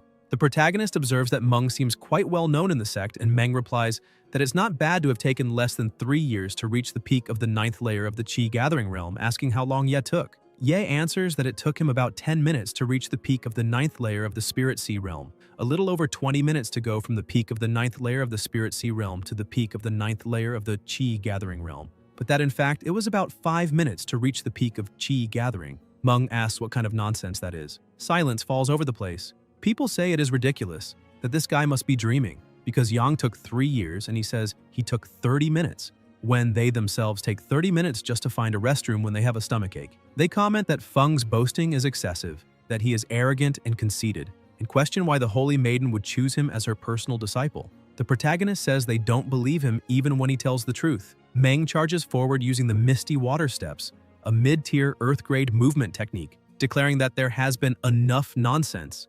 Ye clenches his fists and unleashes the Fire Dragon Fist, releasing an intense blaze of power. Song notices the situation and says this is bad, that he can't dodge and must use the wave-splitting sword to defend himself. The attacks continue to be launched, flames engulf the area, and an explosion erupts. Some people raise barriers to try to protect themselves as the power spreads, while others are still struck and say it's impossible, that they cannot withstand such a terrifying spiritual impact. The fire dragon still hasn't disappeared. Someone runs in desperation, it's Meng, saying that not even the wave-splitting sword could block the attack and that they are in trouble now. The protagonist continues using the Fire Dragon Fist and thinks this is exactly what he wanted to test. Song has no alternatives left and, almost in tears, asks where that monster came from and declares that he surrenders. Excited, Ye asks who's next, says he wants to fight 100 of them and wonders if this is what sparring feels like, saying it's far too thrilling. The crowd panics and tells him to wait, shouting for him to stop damaging the sect's property. Feng declares that anyone who challenges him in the arena will be struck down by him personally and thinks that relying only on luxury does not allow one to experience the true thrill of battle, because that is what an exciting fantasy world is all about. One person proposes that all disciples at the peak of Qi gathering attack together while the others clear the area, saying they will teach that kid a lesson. Someone comments that he has gone mad since Ye is about to face 200 people, and it's no wonder he was chosen as the Soul Maiden's personal disciple, because fighting more than 200 opponents of the same level is terrifying. If he wins, his future growth will surely secure a place on the Latent Dragon's ranking. Victory will make him famous, but defeat will bring disgrace to the entire sect. The leader orders all disciples to follow instructions, release their spiritual power, and form a spiritual barrier. The barrier is created, and the protagonist asks if this is an unexpected way to play, reflecting that although he has abundant spiritual power, breaking the opponent's barrier using only a high-tier Earth-grade martial technique seems challenging. 4,410 points are counted, and the system draws a superior Earth-grade martial technique. The system notifies that after consuming 700 big spender points, it congratulates the host for obtaining the superior Earth-grade martial technique, 9-petaled Radiant Thunder Lotus. Ye tells it to continue the draw and asks for another technique. New notifications appear stating that after consuming 900 big spender points, he obtained the superior Earth-grade martial technique, Water Dragon's Chant, and after consuming 700 big spender points, he obtained the superior Earth-grade martial technique, Gale Sandstorm. An intense energy begins circulating around the area. Feng declares that this should be enough. The protagonist executes the 9-petaled Radiant Thunder Lotus together with the Water Dragon's Chant. One disciple asks about the Thunder spiritual power and whether he also possesses a Water spiritual root, questioning what kind of martial technique that is and where that monster came from, saying he has 3 types of spiritual roots and that even the residual energy he emits is hard to endure. Ya advances and warns them they had better be ready for that move. A massive impact occurs. People say that even with the barrier, they can't hold on any longer because their spiritual energy is running out. Song also comments that his own spiritual energy is nearly depleted. Feng, wrapped in an absurd aura, asks if it's still not over. The crowd realizes new attacks are coming. Several disciples are blasted away and scream that they surrender. The steward reflects that he thought the young lady's personal disciple was merely arrogant and tried to humiliate him a little, but didn't expect him to have so much spiritual power nor to have comprehended 3 high-tier Earth-grade martial techniques, concluding that he is terrifying and will certainly rank among the top 10 of the latent dragons in the future. The protagonist declares that he is young and unrestrained, living to the fullest, and asks who else dares to face him. Exhausted, the crowd comments that he still has energy left and that this time he truly made a name for himself as a monstrous talent. In the sect's main hall, Zhao asks if they know why the sect master summoned them there. Du replies that he doesn't know, since the master rushed back that day after having left a few days earlier. Chen comments that it may be related to the Celestial Dao battlefield. The old man says he gathered the 5 of them to inform them that they will soon have a new junior disciple, who for now is only at the peak of the Qi-gathering realm, and that they will need to take good care of him. They comment that there will be another junior disciple, and one of them says she will finally no longer be the youngest. Tian states that speaking of the Star Peak sect, it is one of the leading sects on the Xuantian continent. Xing agrees and says that to become a core disciple, one must stand out in every aspect, such as talent, comprehension, and spiritual roots.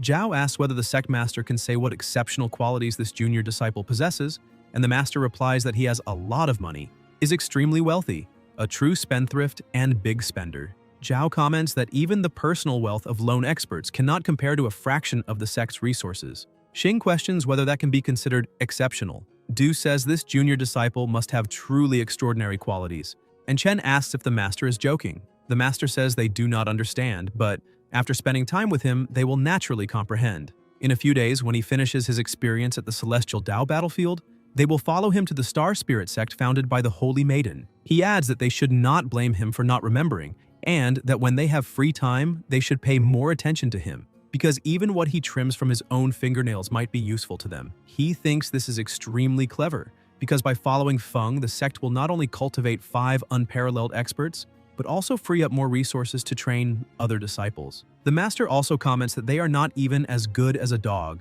and that if any of them had obtained the abyssal sword intent back then, they would have soared. They look at one another and fall silent. The master says certain things can only be understood through real experience, and that he will first introduce them to the junior disciple, reminding them again that he is the god of wealth, and that in future interactions they must keep their eyes wide open. They talk about 4 elemental roots, about how terrifying Ye is, how he has mastered 3 high-tier Earth-grade martial techniques, and how frightening Brother Feng's comprehension is. 1 against 200, Brother Feng seems like divine punishment. Xing says he cannot shake the feeling that they have lost something important, Zhao asks if he is sure this junior brother has nothing exceptional besides being rich and extravagant. The master replies that he knows nothing more, only that he is rich and extravagant and that instead of asking him, they should ask the inner disciples.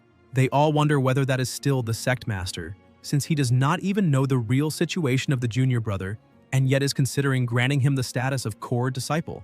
Elsewhere, the scene is completely destroyed. Du remarks that today was supposed to be the day of confrontation between inner and outer disciples. Xing observes that the situation ended up turning into a battle among themselves this month. The master asks what is going on there. Song replies that he became famous in a single battle, an overwhelming presence, because Ye did everything alone and fought against more than 200 disciples of the same realm, emerging victorious. Everyone is shocked upon hearing this and asks if he truly won in a respectable manner. Silence falls over the group and the master asks them to report the details. 2 minutes later, he recalls what the sect leader said, that the spiritual sea opened within Feng's body is more than 20 times larger than his own, and thinks that in that case, Ye alone equals 400 cultivators of the same realm. He then realizes he has not checked Feng's spiritual sea in recent days and that he has been negligent. Chen questions whether a single person's spiritual power can really reach such a terrifying level. Du once again mentions the 4 elemental roots and the comprehension of 3 high-tier Earth-grade martial techniques. Tian asks if he is still provoking and whether he finds that amusing.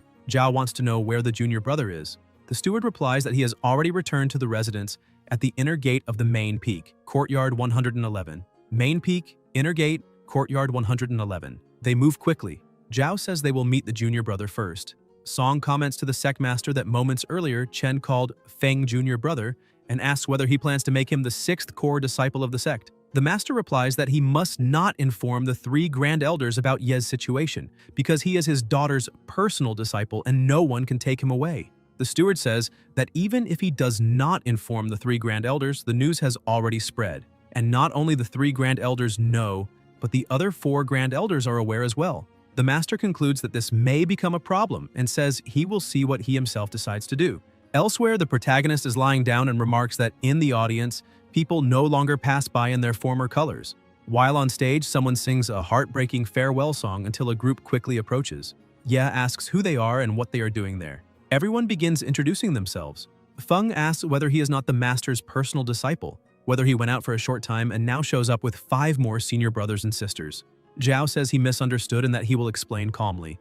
After some time, still in the same place, the protagonist states that having 2 identities changes nothing, since he is both the master's personal disciple and the 6th core disciple of Star Peak sect. He wonders whether, as the junior brother and since it is their first meeting, he can offer some gifts to his senior brothers and sisters. He thinks that everyone there is a genius comparable to the greatest talents of the sect, and that, for this first meeting, he would like to give each of them 100,000 high-grade spirit stones as a small token of goodwill. The system notifies that the amount is within the permitted spending range, and Ye reflects that although it was only a sudden idea to propose that amount while spending points, it apparently works. Xing comments that even though the junior brother has unparalleled talent, after learning his identities, she still feels a little nervous, but also says he is truly cute and that as the 2nd senior sister, she will protect him in the future. Du says she has finally stopped being the youngest and now has a junior brother to tease. Feng says that since it is their first meeting, this is only a small gesture of gratitude. The protagonist hands the gifts to each of them. Zhao thinks about infusing spiritual power into the ring to check and asks whether it really contains 100,000 high-grade spirit stones. Everyone freezes, thinking that as senior brothers and sisters, they did not give any gift to the junior brother and instead accepted an enormous sum of 100,000 high-grade spirit stones at their very first meeting. They immediately recall the master's words that he was extremely rich. The system congratulates him on the successful expenditure, granting 200 spending points and 100 enlightenment pills. Enlightenment pill, no rank. Any creature that swallows it can immediately enter a state of enlightenment for 20 minutes, cannot be used to obtain big spender points. Ye comments that these enlightenment pills do not seem meant for squandering. Feng tosses 1 pill to each of them and they ask what it is. The protagonist replies that it is the enlightenment pill. They grow curious and ask whether, upon swallowing it, they can truly enter a state of enlightenment instantly. Yi confirms that upon consuming it, they immediately enter that state for 20 minutes, and that they should take the opportunity to experience it. Zhao swallows the pill thinking the junior brother would have no reason to harm them. Everyone ingests it and light begins radiating around them. The master asks what is happening, and Feng gestures for silence. The master questions why the senior brothers and sisters suddenly began cultivating, and the protagonist explains that he gave them 5 enlightenment pills, that they are busy cultivating, and that such an opportunity should not be disturbed. The sect master asks whether he still has pills and whether he can give him some as well. Ye replies that he will give him 5 since he still needs to go back to feed his dog. The master, indignant, asks whether these pills truly place someone immediately into a state of enlightenment and whether he intends to give them to a dog. Feng thinks he knows how formidable the pill is, and that although it does not generate big spender points, the habit of spending might bring special rewards again. The master reflects that he cannot bear the idea of watching him feed a dog with enlightenment pills. He asks how many he has and declares that he will buy them all on behalf of the sect. After all, he is also part of the sect and should understand. The protagonist replies that, put that way, he truly understands, but thinks that if he refused and did not let the dog eat until it was satisfied, it would be more painful than the final blow itself. The master then says that the 5 grand elders want to see him, perhaps to accept him as a disciple or discuss something similar, and that in any case he needs to be cautious when the time comes. Back on the mountain, inside the seclusion cave, a voice announces that they have arrived. Lights illuminate the figures present. They are the 5 grand elders, and beside them stands the new personal disciple the master has just accepted. Luo Tianxing states that he fought alone against more than 200 disciples of the same realm, possesses 4 spiritual roots, and has comprehended 3 high-level earth-rank martial techniques, crushing opponents at the same level, and that such a genius must be fully nurtured. The 5 grand elders present are Jiang Haoyu, Cao Minfeng, Cheng Xingfei, and Chu Yunxuan. The protagonist is surprised to see them gathered together. Jiang observes that he is at the peak of the 9th layer of the Qi gathering realm, and Chu remarks that within him there is an astonishingly vast spiritual sea. Tianxing is stunned for a moment until the Grand Elders notice something strange and ask why he has no spiritual roots. Everyone is shocked, and Chu questions how that is possible. Tianxing asks how, without spiritual roots, he can perceive the spiritual energy of heaven and earth. Xingfei wants to know how he cultivated a spiritual sea under such conditions.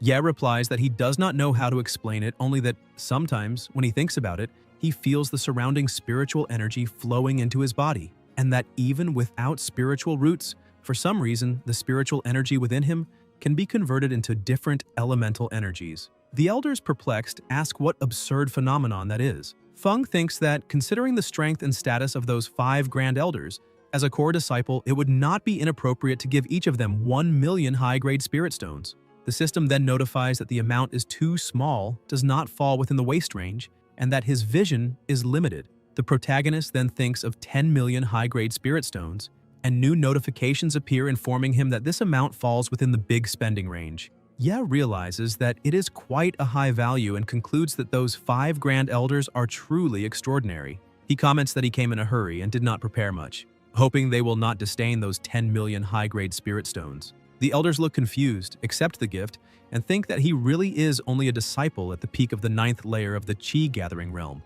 wondering what kind of wealth that boy possesses. The sect master asks whether they have not been stuck at a bottleneck for decades, and says that there are 5 enlightenment pills there, that they need not ask anything, just swallow them, because they will immediately enter a state of enlightenment. The grand elders are surprised and again ask what kind of wealth he has. Feng comments that he has been tricked, and the sect master thinks that he had told him to sell the enlightenment pills. After the grand elders swallow the pills, they enter a state of enlightenment. The sect master pulls the disciple back and tells him not to disturb the elders. Tianxing opens his eyes and says he only needs a little more. The others agree, saying just a little more. Tianxing asks how many enlightenment pills the 2 of them still have. The sect master replies that he is not sure, but Ye should still have some, although he is planning to take them back to feed the dog. The protagonist asks him not to bring up that matter again. The grand elders are shocked and ask about feeding a dog with that. Tianxing steps forward and says that the ancestral rules state that one must not bully the weak. The enlightenment pills belong to him and he can do as he pleases with them, but even so, he should not give them to the dog. Ye replies that he still has 90 enlightenment pills left, that it would indeed be a waste to give them all to the dog, and suggests keeping 40 for himself. They ask whether this should be negotiated. Tianxing questions whether, as sect master, he should not control the disciples' extravagance. The master replies that the boy uses 9-leaf resurrection herb to soak his feet, even uses broken abyssal sword and tent fragments on the dog, that those things belong to him, that he is determined to be extravagant, and asks what they can do about it. The grand elders are extremely shocked, while Feng remains confused. Tianxing suggests discussing the matter and comments that the enlightenment pills are quite precious, that he should keep them for himself instead of giving them to the dog. The protagonist begins to wonder whether this is truly a fantasy world and why the people of the sect are all so benevolent. He recalls that in his previous life and in the novels he read, when someone possessed even a single treasure, they were immediately eyed with greed by others. He remembers that his master, even without giving him much guidance, spent a great deal of money to buy profound cleansing pills, and that old Bai is always talking about lying down and laughing. Within Star Peak sect, the senior brothers and sisters he defeated still take pride in themselves.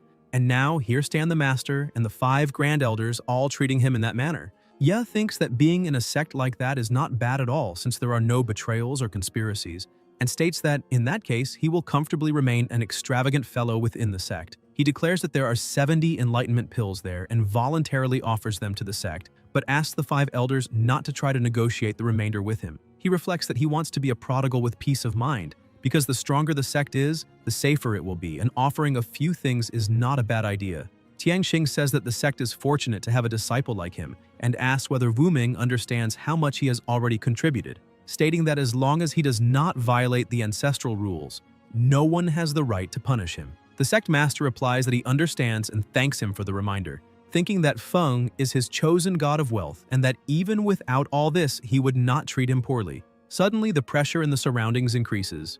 Chu identifies it as a golden silkworm star gem. The protagonist says it fell out accidentally and that it is just a piece of broken rock, but thinks that, as a big spender and wealthy person, if he does not have something that arouses envy, he will be lowering his own value. The sect master confirms that he truly possesses a golden silkworm star gem. Chu asks about that fragment and whether he would be willing to sell it, explaining that he is an alchemist. Ye replies that no, he does not have much of that material and was thinking of using it in the future to build a latrine. Everyone is shocked at the thought of a latrine made from golden silkworm star gems and remains frozen. Chu asks if he knows how important that gem is to an alchemist, and Feng replies that he does not, but that when he gathers enough to build the latrine, the sight will be dazzling. The sect master questions what he means by gathering enough and explains that those gems are extremely rare spiritual ores capable of absorbing lightning tribulations, asking whether he plans to hide in the latrine during future tribulations. Chu insists on the matter of gathering enough and asks whether that means he can obtain more golden silkworm star gems in the future. The protagonist replies that of course, and that if anything is left over after building the latrine, he will keep a little for himself. Chu states that using the gem to build a latrine is actually an excellent idea. Tianxing asks whether he has gone mad, reminding him that it is a golden silkworm star gem and that he is encouraging extravagance. The Grand Elders begin discussing among themselves. Chu asks if they are fools and argues that when there are enough gems, they can hide in the latrine to withstand lightning tribulations. He questions how many tribulations a single gem can absorb, how many would be needed for an entire latrine, and states that simply squatting in a pit would be enough to successfully overcome the tribulation. The sect master asks whether they can really do that and comments that, with a golden latrine capable of resisting lightning tribulation, no one would need life-saving treasures. Ye feels a chill down his spine and wonders what they are planning. 10 minutes later, Tianxing declares that this time, the celestial Dao battlefield is full of dangers, and that he must gather all disciples in the Qi-gathering realm to ensure the safety of Feng, the god of wealth. The protagonist states that he believes he can enter the battlefield alone, and that with his current strength he can take care of himself. The sect master replies that the battlefield is not child's play, and that it is better to follow the Grand Elders' arrangements. Tianxing stares at him intently. Ye argues that if there are too many people, his training will lose its meaning. Tianxing advises him to be extremely cautious and not to trust anyone easily. Feng thinks that although more people may seem to bring safety, in practice, it could be more dangerous if they encounter a threat they cannot handle. He also realizes that he still does not know how the guardian team of the Big Spender system operates. After bidding farewell to the Grand Elders, Ye returns to the residence at the main peak, and Feng asks whether they have not left yet. Zhao asks whether he still has more of those enlightenment pills he handed out earlier.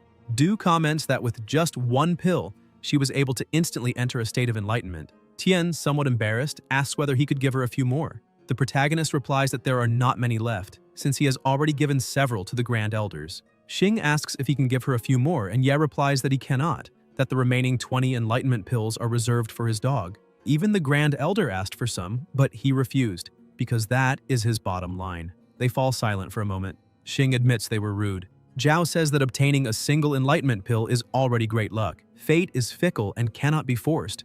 Feng reminds them that he handed 70 over to the sect and questions that, as core disciples prioritized by the sect, if he does not receive enlightenment pills, then who else will? They then move quickly. Zhao states that he will ask for a pill first, and that if in the future he needs help with anything, they will be ready to serve him. Everyone disappears, and the protagonist comments that they could at least have fixed the roof before leaving. He reflects that the days of being a prodigal god of wealth are monotonous, tasteless, and luxurious, and the system asks where he got the red wine from. Ye tells the system to wait and questions why, earlier, when he gave each of the 5 Grand Elders 10 million high-grade spirit stones, there were no rewards. The system responds that the 5 Grand Elders did not genuinely accept them with the intention of keeping them, and that the Big Spenders event is still ongoing and has not ended. Feng gets irritated and questions whether they have grown old and senile, failing to enjoy things while they can. Tianxing approaches and says he hopes he is not disturbing his rest. The protagonist replies that not at all and says he can use the spirit stones as he pleases, since he has plenty, asking if he did not come to return them. Tianxing says that for now, the Star Peak sect does not need the disciples' spirit stones. Ye states that although he does not know the sect's reserves, even if he consumed all the spirit stones of the entire sect, they still would not come close to his spare change, and that if the sect needs anything, they only have to ask, because he will give whatever is necessary. Tianxing asks if he possesses spirit crystals, and Feng asks about these crystals. Tianxing explains that they are the main source of energy to maintain the sect's protective formation, but recently the power has been low. He thinks that although he was only testing his wealth, if he could truly obtain some spirit crystals, it would resolve the urgent need. The Star Peak sect is one of the largest sects on the Xuantian continent, but it is vast, and over thousands of years, several enemies have grown with equivalent strength. In recent centuries, the amount of spirit crystals obtained from the celestial Dao battlefield has decreased.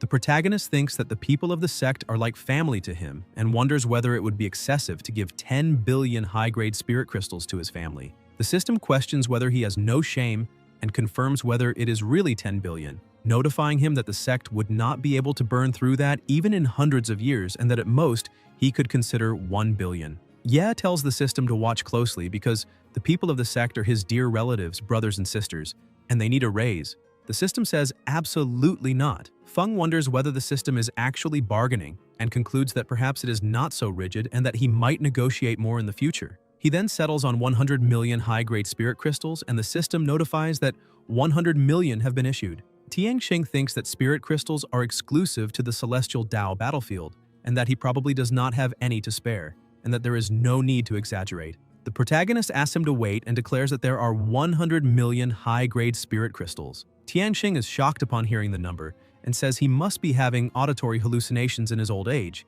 but Ye replies that he is not hallucinating. Tianxing thinks that even if they sold everything the Star Peak sect possesses, they would not be able to obtain so many high-grade spirit crystals. Feng extends his hand and delivers the crystals, which pile up covering mountains and plains, leaving Tianxing completely stunned. The system congratulates the host on a successful spending spree, granting 200 big spender points, and then another notification informs him of 300 more big spender points, in addition to an enhanced 9-star sword formation secret manual. Tianxing wonders what this enhanced secret manual is and questions whether he is truly willing to hand over so many high-grade spirit crystals to the sect. The protagonist thinks that faced with such immense wealth, no one can resist, and replies that of course he is willing, but suggests that the sect keep the protective formation running continuously, and that when the crystals run out, they only need to inform him. Tianxing states that this is unacceptable, as high-grade spirit crystals are extremely precious, and if the sect is not facing a crisis, they cannot be so wasteful. Ye replies that it is nothing serious, just a small amount, that 100 million is only a drizzle and that he can obtain another 100 million now and more in the future, so they should use them without concern. Tianxing asks if he truly possesses that much, and Feng confirms that he does, that he has plenty, and that if the sect runs out, they only need to look for him. Tianxing declares that from that day on, the 9-star sword formation of the Star Peak sect will remain permanently active. The protagonist asks whether the sect's protective formation is precisely the 9-star sword formation, and comments that he has a set of formations there and can take a look. Tianxing observes and concludes that it is indeed the sect's 9-star sword formation. After the improvements, although the consumption is 10 times greater, the power also increases tenfold. Ye notices something and tells him not to ask, as it would be a waste of time. Tianxing replies that he will not ask. He then declares that from that moment on, he is an honorary elder of the Star Peak sect. The protagonist questions the title of honorary elder, and Tianxing confirms that yes, he will stand on equal footing with the 5 grand elders, and that even that boy will have to address him as elder. Ye asks them to stop joking, says he has no interest in the position of elder, that he only wants to quietly enjoy his luxurious life without getting involved in too many matters, that he is still a personal disciple of his master, and asks how he could face her if he became an elder. He thinks that great power brings great responsibility. Tianxing states that it would be unfair if the sect treated him otherwise, and suggests keeping the identity secret known only to Wu Ming and the 5 grand elders, ensuring that it will not affect his normal life. Feng agrees, but makes it clear that aside from providing resources, he will not get involved in anything else. Tianxing accepts the condition. The sect master enters the hall and asks whether the disciple wishes to visit the demonic beast peak, where the sect keeps its beasts. Wu Ming is surprised to see that the Grand Elder is also present. Tianxing orders him to call him Elder, for from that moment on, Feng is an honorary elder of the Star Peak sect, with status equal to theirs, and that when encountering an elder he must show due respect. The sect master says he understands and asks how he became an honorary elder. Tianxing replies that he contributed greatly to the sect and that even so, being only an honorary elder still seems too little given what he has done. The sect master asks how much he paid for this position. The protagonist asks them not to call him elder as it sounds strange, and says that as for the amount, it was only 100 million high-grade spirit crystals and the enhanced 9-star sword formation manual. Wu Ming repeats in shock, asking if it was truly 100 million high-grade spirit crystals and an enhanced 9-star sword formation, and comments that it really seems unfair for him to be only an honorary elder. Ye recalls that the master mentioned the demonic beast peak and asks if they will go take a look. Later, behind the mountain, in the cultivation cave, Jiang asks whether Tianxing returned the spirit stones to Feng. Chu comments that they cannot afford to lose someone like him. Tianxing shakes his head, and everyone is shocked to learn that he did not return them. They ask if he has gone mad, and how he could not return them, saying that they truly do not lack 1 million high-grade spirit stones. Tianxing replies that not only did he not return them, but he also obtained some additional benefits from him. He did not want to accept, but he offered far more. Everyone waits for the explanation. Chu asks him to say how much it was, and Tianxing answers that they are not spirit stones, but 100 million high-grade spirit crystals. Chung asks about 100 million high-grade spirit crystals, saying that he keeps them casually inside a spatial ring. Chu states that with 100 million high-grade spirit crystals, the sect's prosperity will be guaranteed for thousands of years. Minfeng tells him to quickly place them on the ground so as not to damage the spatial ring. Tianxing replies that no, from that day on, he will permanently activate the sect's protective formation at all times. They are confused. Jiang asks if he has gone insane. Minfeng questions whether some other sect might be plotting against the Star Peak sect. Tianxing says they're thinking too small, that it is only 100 million and everything is fine. If it runs out, they can get more. Chung comments that this fellow has been there for only 1 day and already makes them feel like beggars. Tianxing says that, by the way, he also handed over an enhanced version of the 9-star sword formation, which consumes 10 times more energy but whose power has also increased tenfold. Even a 9th-layer expert of the Transcendent Tribulation realm would be crippled if not finished off. Meanwhile, at the depths of the demonic beast peak, Tianxing explains that those sealed caves contain demonic beasts of different levels and quantities. The higher one climbs, the stronger they become. The protagonist asks why seal those beasts instead of eliminating them. Tianxing replies that they serve as trials of life and final tests. Disciples who wish to leave the sect must challenge the sealed beasts, for if they cannot defeat them there, they will not survive in the outside world. Within the sect, there is still a chance. Outside, there will be no such opportunity. Yi comments that in a few days he intends to go to the Celestial Dao battlefield and asks whether he can test his skills there first. Tianxing says those beasts are meant for senior disciples to gain experience, and thinks that, considering his strength, even if there were 200 beasts of the same level, he would defeat them with ease, so it would by no means be appropriate to leave him there. Feng asks about the spiritual fusion realm, and Tianxing pretends not to hear, saying that the sunlight is very beautiful today. The protagonist thinks that the Grand Master is not paying attention to him and notices that he only has 2,810 points left, concluding that he needs to make a big move. The next day, Ye looks at the system and wonders about the Purple Thunder Mad Corpse Lion, what level that demonic beast is, and how he should deal with it. He asks how they handle demonic beast corpses. Zhao explains that one can refine the demonic beast's essence plasma from the corpse using spiritual power, but that this essence is mainly useful for body cultivation. Feng asks what body cultivation is. Zhao replies that it is using cultivation methods to temper the body, absorbing the spiritual energy of heaven and earth and continuously transforming the body. Body cultivators possess terrifying combat power, and demonic beast essence plasma is the best auxiliary resource for them. The protagonist says he understands and asks about simply roasting and eating the demonic beast directly. The senior brother comments that the more powerful the corpse, the harder it is to refine its essence plasma. In the case of very strong beasts, if they do not refine the essence and merely roast and eat it, that would be quite extravagant. Ye asks whether there are body cultivators in the sect, and the senior brother tells him to wait and listen. The Grand Elder is a powerful transcendental body cultivator, and his identity as a weaponsmith is linked to that. There are rumors that when he was 10 years old, but Zhao interrupts and asks whether he happens to possess the corpse of an extremely high-level demonic beast and plans to roast it directly. At the training ground, people ask if he is going to fight again that day and say he is truly motivated. A boy lying on the ground asks them not to look at him, stating that he chooses to surrender. Feng jumps down from the roof and says there will be no fight today and that everyone can help him with that meat, as he is paying for a barbecue for all. Upon seeing the crystal shining, they move quickly and comment that they just repaired the arena. When the smoke dissipates, they are surprised by the size of the beast and are grateful that it is only a corpse. The protagonist asks for help cutting it, as he cannot handle it alone, and everyone agrees to help. One of them says the beast's scales are extremely tough. His sword broke. He found weak points, but even a chi-imbued sword shattered, and it seems they will not be able to eat anything. Ye asks if anyone can lend a powerful blade or tool, otherwise he will not be able to process it. The system notifies that it will temporarily lend 100 daggers to the host and that he must use them. Feng questions whether they are just handfuls of scrap and says not to use that junk, but then hands the daggers to them. They take them and ask whether they really work, since they are very dark. Upon testing them, they realize the daggers are extremely powerful. The demonic beast's scales become like paper before them, and the flesh and skin are cut with frightening ease. One of them ends up cutting his own finger, and the protagonist thinks that who would have thought those seemingly poor daggers would be so effective? The system notifies that the daggers are a temporary loan and must be returned afterward. Otherwise, a significant amount of big spender points will be deducted. Ye thinks that deducting big spender points is a petty move and concludes that he will have to return them all later. They cut up the demonic beast and begin roasting it. Feng observes that it looks like a classic old-style campfire feast. Some people comment that they heard barbecue tastes even better when paired with pancakes.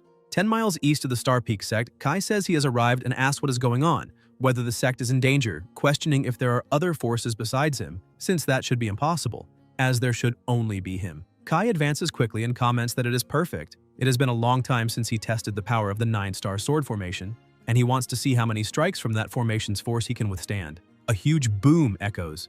Kai tries to destroy the barrier but fails, and thinks that the power of the Star Peak sect's protective formation has increased greatly, wondering who could have enhanced it to such an extent. The sect master asks if he has gone mad and whether he cannot perceive the strength of the protective formation. Kai replies that he came to see him, and that as soon as he entered the sect, he was almost slaughtered by the 9-star sword formation. Wu Ming tells him to stop talking nonsense and asks what the problem is.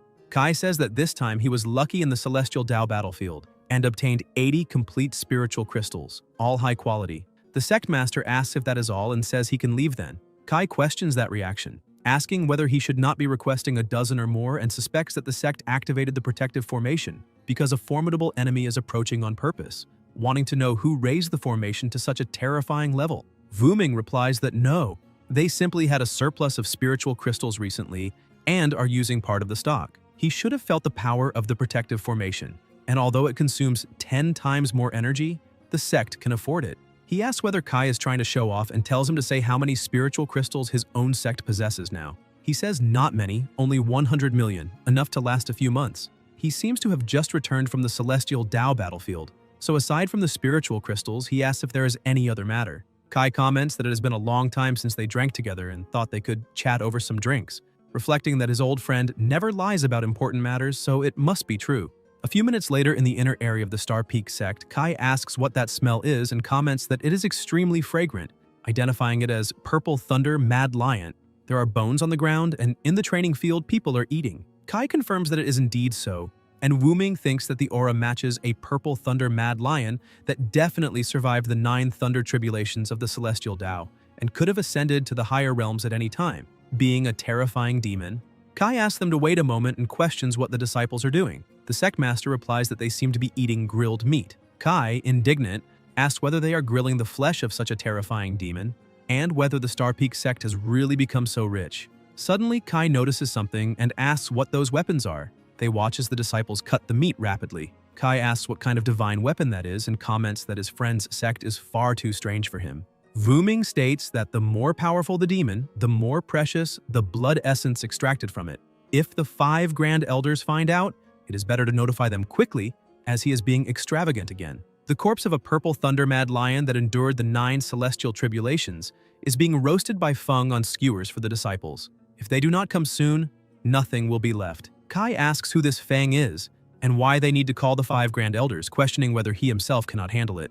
The sect master replies by asking whether he thinks he would not like to resolve it, explaining that this Feng is the 6th core disciple of the sect, who donated 100 million high-quality spiritual crystals and an enhanced version of the 9-star sword formation secret manual, and has now been promoted to honorary elder. Even he must address him as elder, so how could he interfere? Behind the mountain, one of the Grand Elders senses something wrong and rushes off quickly. The others follow immediately. Chu, eyes blazing, asks whether he has any idea how valuable the corpse of a beast that endured 9 celestial tribulations is to him, while they try to hold him back and tell him to calm down. Tianxing says that if the beast endured the 9 celestial tribulations, there is no need for further explanation. The corpse of a great demon at that level is probably even more valuable than an enlightenment pill for body cultivators. Chu comments that now, within the sect, there truly is a great demon's corpse, but it has already been half devoured by several thousand inner and outer disciples. Tianxing says they must hurry and stop them. Chu states that this is definitely that boy's doing again, that he wants to distribute the great demon's corpse for thousands of disciples to roast and eat, and asks what they should do. Tianxing replies that after all, he has brought many benefits to the sect, so they cannot simply snatch the great demon's corpse by force, since it belongs to Ye Feng. Jiang agrees and says that even roasted, it will still bring enormous benefits to thousands of inner and outer disciples. Tianxing sighs, saying the elder is in trouble and suggests that perhaps they should go taste some as well.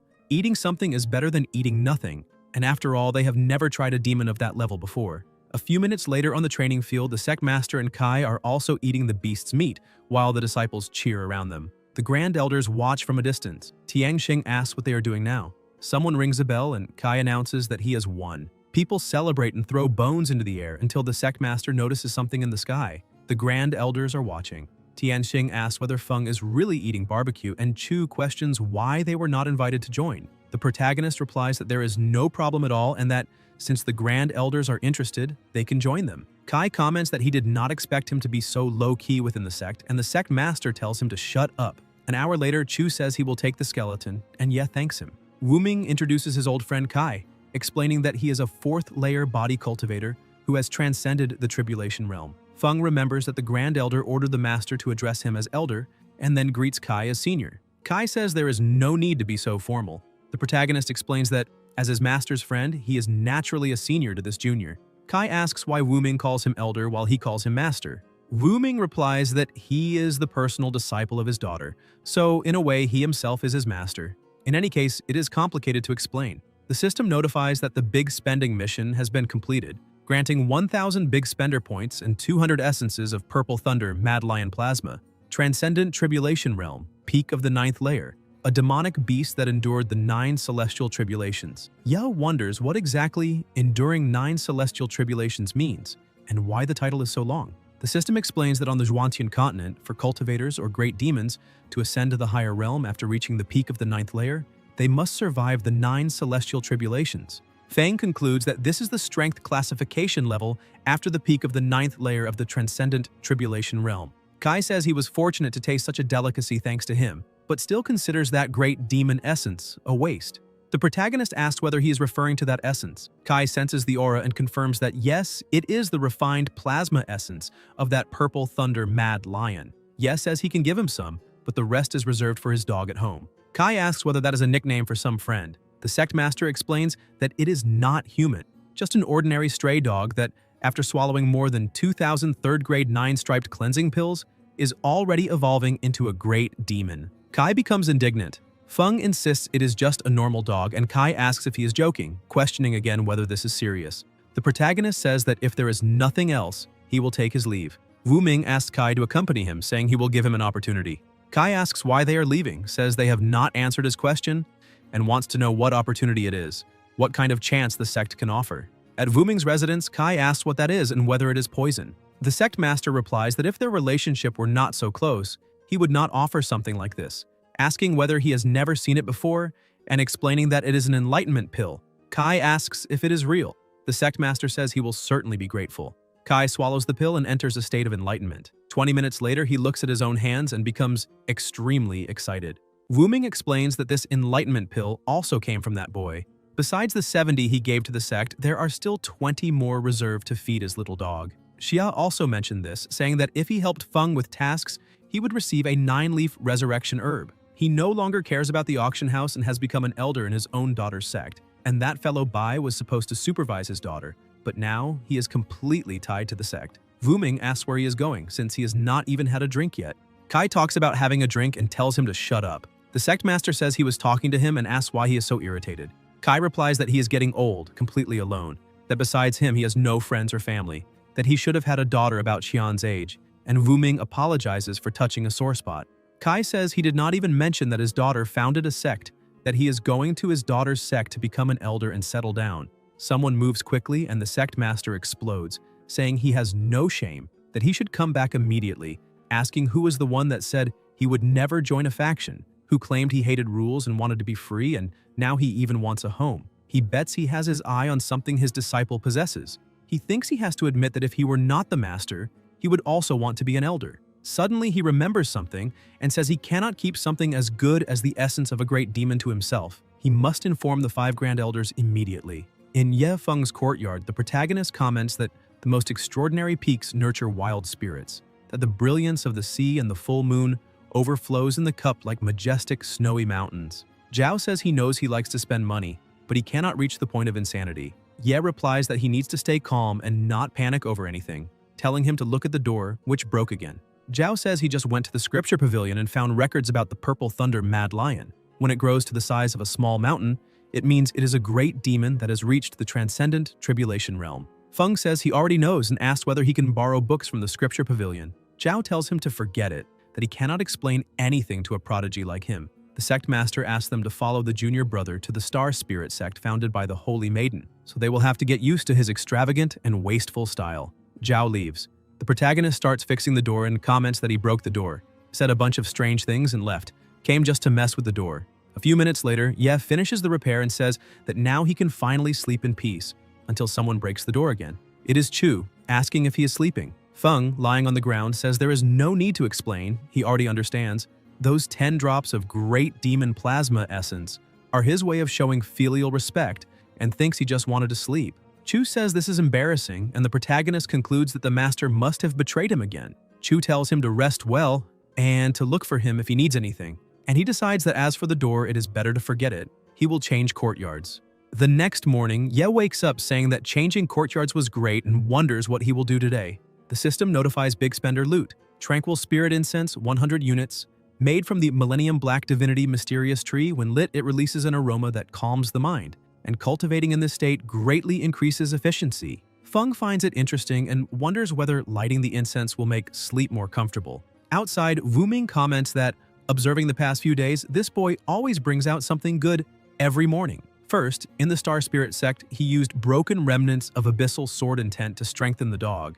Then, on the way back, he threw out high-quality spirit stones early in the morning. Yesterday, it was the body of the Purple Thunder Mad Lion. The sect master says he suspects that this prodigy only has a good day if he spends something valuable every morning. Suddenly, Wuming smells something, widens his eyes and runs, saying it is Tranquil Spirit Incense, but definitely not ordinary. The protagonist notices someone barging into the room and asks what they want, whether there is a problem with the door again. Tianxing approaches, sniffs, and confirms that it really is Tranquil Spirit Incense. Ya asks what is wrong with all of them. Tianxing asks what spiritual wood that incense is made from, and Feng answers that it comes from the Millennium Black Divinity Mysterious Tree. Tianxing comments that this tree is not bad at all. The protagonist retorts that is all he can say, just not bad, and concludes that then this so-called Millennium Black Divinity Mysterious Tree must not be that impressive, thinking it is not as good as the things he gave before and that this time they are looking down on it. Tianxing merely hopes that none of them ascend right now. Guys, if you enjoyed the video, leave a like, comment, and subscribe to the channel so you don't miss new content. Thank you.